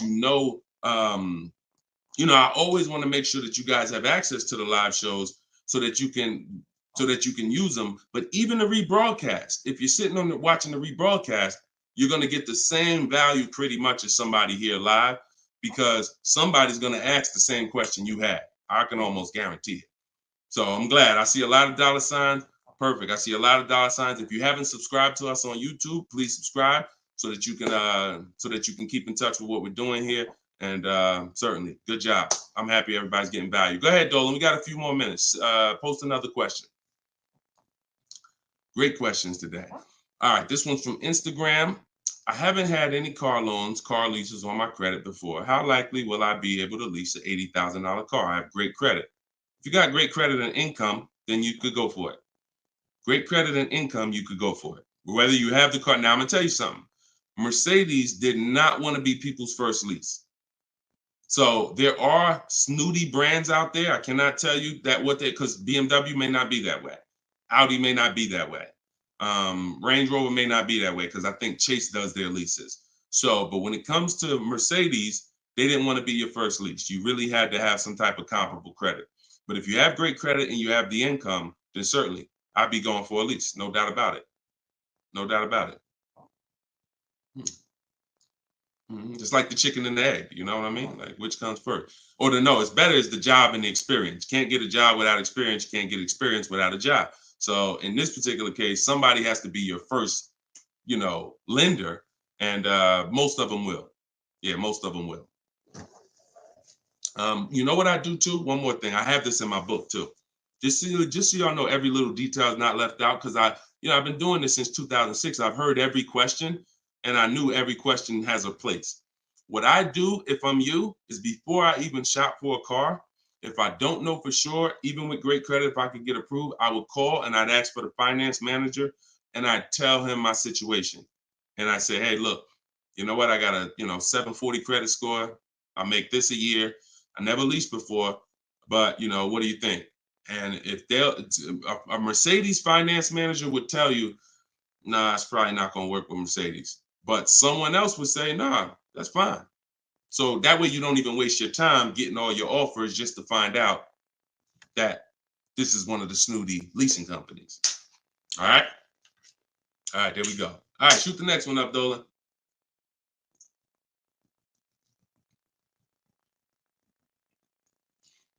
Jason Hughes from IG. 12 to 15K in equity. Great job. Okay. I mean, it's nothing you did, but if you got the equity assessment and you got bids, great job. Now, wait a minute. It doesn't sound like you got bids. And I'm going to tell you why. Because it wouldn't be an equity range. That sounds like an estimate. In fact, it doesn't sound like an estimate. It is an estimate. 12 to 15 is an estimate. When we get bids, when we do our equity assessment, we're getting bids and we're like, hey, I have $13,580 equity based on my highest offer from Driveway. See, get out of the ambiguity. Get out of the middle there. Let's get finite, definite numbers and stay out of these ranges and estimates, especially on things that take us 20 minutes to do. Call your bank, get your payoff, go online, CarMax, Driveway, Carvana, AutoNation, sell my car, Car Guru, sell my car, Kelly's Blue Book, instant cash offer. 20 minutes. Get your equity. 8 payments left, not keeping 8 years, now a good time to lease. 100%. 100%. There's no benefit in waiting. Listen, that is the path for a lot of people, Jason. A lot of people are going to discover what we're doing here, teaching by the numbers, not by emotion. And they're going to realize that not leasing has cost me money. Should I wait or should I just transition now? There's no reason to wait. There's no reason to wait. The only thing that would make you wait when you do your equity assessment is you have too much negative equity, you can't get out. That's the only time. Or you have a credit situation where you need to actually get your smart car, get a car for 2 years, rebuild your credit, and then go lease. Anybody else? No benefit. I'd be leasing tomorrow because I had a friend of mine, he's a close friend of mine. He's actually in my program. You know, he uses our stuff. And he's like, he had a Kia Telluride. Well, he had an accident. Vehicle got totaled. Now, he said, now I know the 8-year rule, Deshone. I'm going to lease this next one. He gets his bids. Last week, he leased the Kia Telluride for under $500 a month. The same vehicle that he was paying hundreds of dollars every month for. More. Hundreds of dollars more per month. I don't know what his payment was, but I know what a Kia Telluride costs to purchase.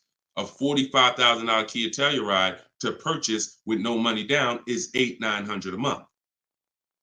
So he's literally under $5, no money down, when he was just paying hundreds more than that. So you're in the same situation. No point in waiting. Transition to a great value lease. Get your offers. You wish you could. You wish you would have did it sooner. All right. Go ahead. Next question, Dolan. Car brands will no longer offer V6. Buy the lease. Let me talk about this question on TikTok. Not right now. Get the next one. Go ahead, Dolan. Put the one you're gonna put out. But get that question that this person just posted about car brands no longer offering V6s. Should he buy the lease? If you have one ready, though, put that one up. Deshone, will your book work for both lease and buy? Well, you know what? Let this person answer that for you because we just got this review. This book is outstanding. This is Barrett. And you can see all our reviews on goodreads.com. Must read, must have for anyone seeking to buy, lease, or even sell a car. It is presented in very professional, easy to follow, step-by-step manner that covers every situation. Every situation. Does your situation, Keith, fall under every? If so, we got you. Every situation from buying, leasing, with cash or credit, good or bad. Only thing that Barrett didn't put in there is used cars or new cars. That's in there too. So absolutely. So yes, I'll put the banner back up for all of you who are watching us on TV. You can scan the QR code here with your phone, with your camera, and you can get your book for 75% off, or you can go to deshonesbook.com. We have the link in the comments on Facebook or YouTube for you. And if you're on Instagram or TikTok, you can go to my bio, click that link, and then click the button for the 75% off and get your book for 75% off. You won't pay the normal $97. Okay? But yes. All right. I have a 2020 Nissan Sentra. This is Key. I don't want to butcher your name, so I won't try. But from YouTube, I have a 2020 Nissan Sentra. Had it for 2 years. My miles are 64,000 highway miles. Okay. I know I don't have equity. I was told don't trade it in. Would be a bad decision. It's true. We don't trade cars in. We get bids. So you need to find out what your equity position is. See, many of you are finding out right now how important the equity assessment is. Whenever you have a current car, equity assessment. So when you call your bank, get your payoff, then you go and you get the offers, you're either going to be in a positive equity position or a negative equity position. Now, if you're in a negative equity position, there's three solutions for negative equity. 2 of them lead to a car, 1 of them doesn't. First is you get all your offers and you can pay the difference because these are the highest offers. So whenever the highest offers are these online bidders. They pay more than car dealers. In fact, 3 of them are car dealers that are bidding. So Kelly's Blue Book, Car Gurus, and Auto Nation are car dealers bidding. CarMax, Driveway, Carvana are online marketplaces, used car marketplaces bidding. So you're getting a wide range of diverse offers from people who compete every day to buy cars. and they cut you a check right then and there. They do an hour. Both times I went to CarMax, me and my mother separately, we were out in an hour. I've had people who sold to Carvana, Kelly Blue Instant Cash Offer. They do their inspection. And then they bring you a check. So if you can pay, let's say you said you don't have equity. So if that's the case, then you may have negative equity, which means you might owe 30 and your highest offer is 28. Then I would come up with the 2,000 and I would pay the difference all day long because I'm still winning through a bid. My car's value is maximized through a bid. And if I don't get bids, I'm not maximizing my car's value. So now, second, when we can't pay the difference, then that means we must trade. This is the only scenario where we trade because you need now one part of the bidding strategy you can't do.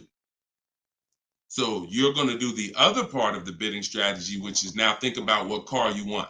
Okay, I want a Toyota Camry. Now I'm going to get my bids. I'm going to get the lowest bid, the dealer that's going to sell me the car for the lowest amount, and then I'm going to purchase from them. But before I can purchase, now I need to bring my old car into the scenario and ask them, how much is my old car worth to you? Now that's the winning dealer. You need them to bring that loan because you need them to carry that negative equity you have and put it on top of your existing deal. So you cannot depend on, don't even think that they're going to pay the amounts you had over here.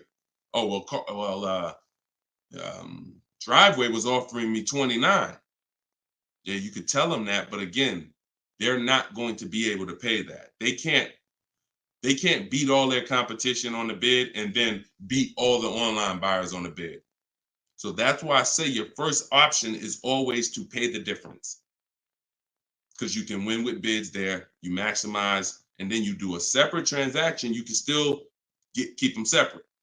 But if you cannot get bid, if you can't pay the difference, your only option is you have to trade that car in, and then you're going to let the dealer who you buy the car from wrap the negative equity into the existing lease. It's hopefully it's a lease because there shouldn't be any reason you're trading that car unless you just want a lease.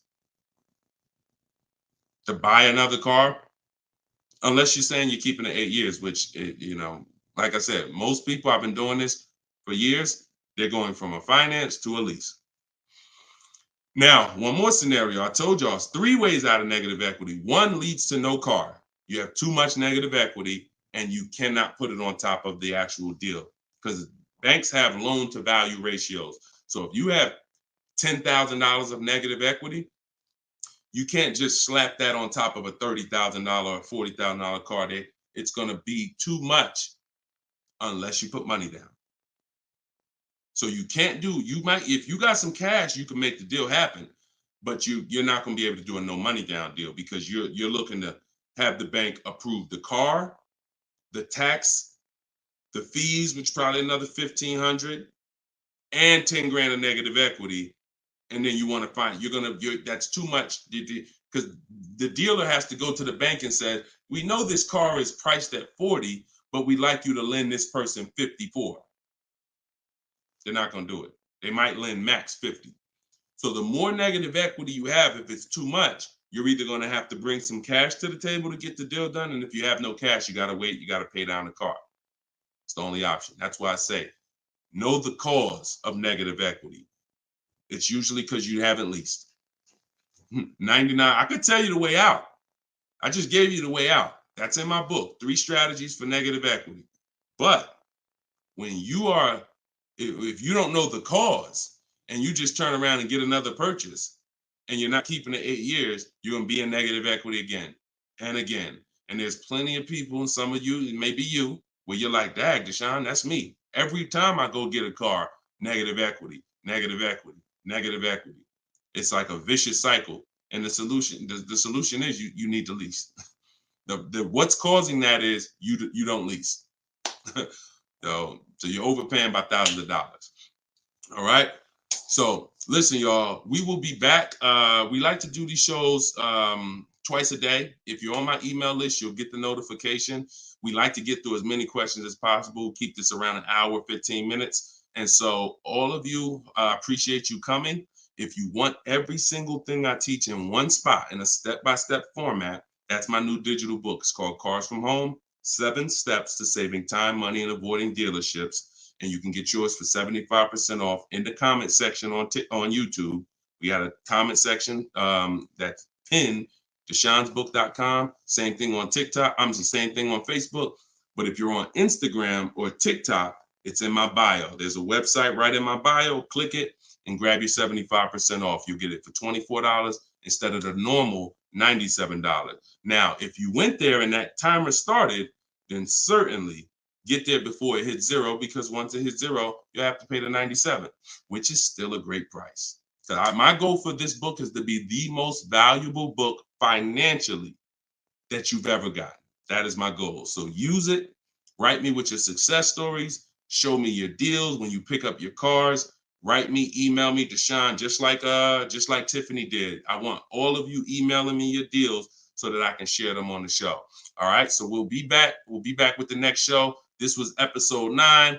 Thank you for coming, and I will see y'all on the next show. God bless you.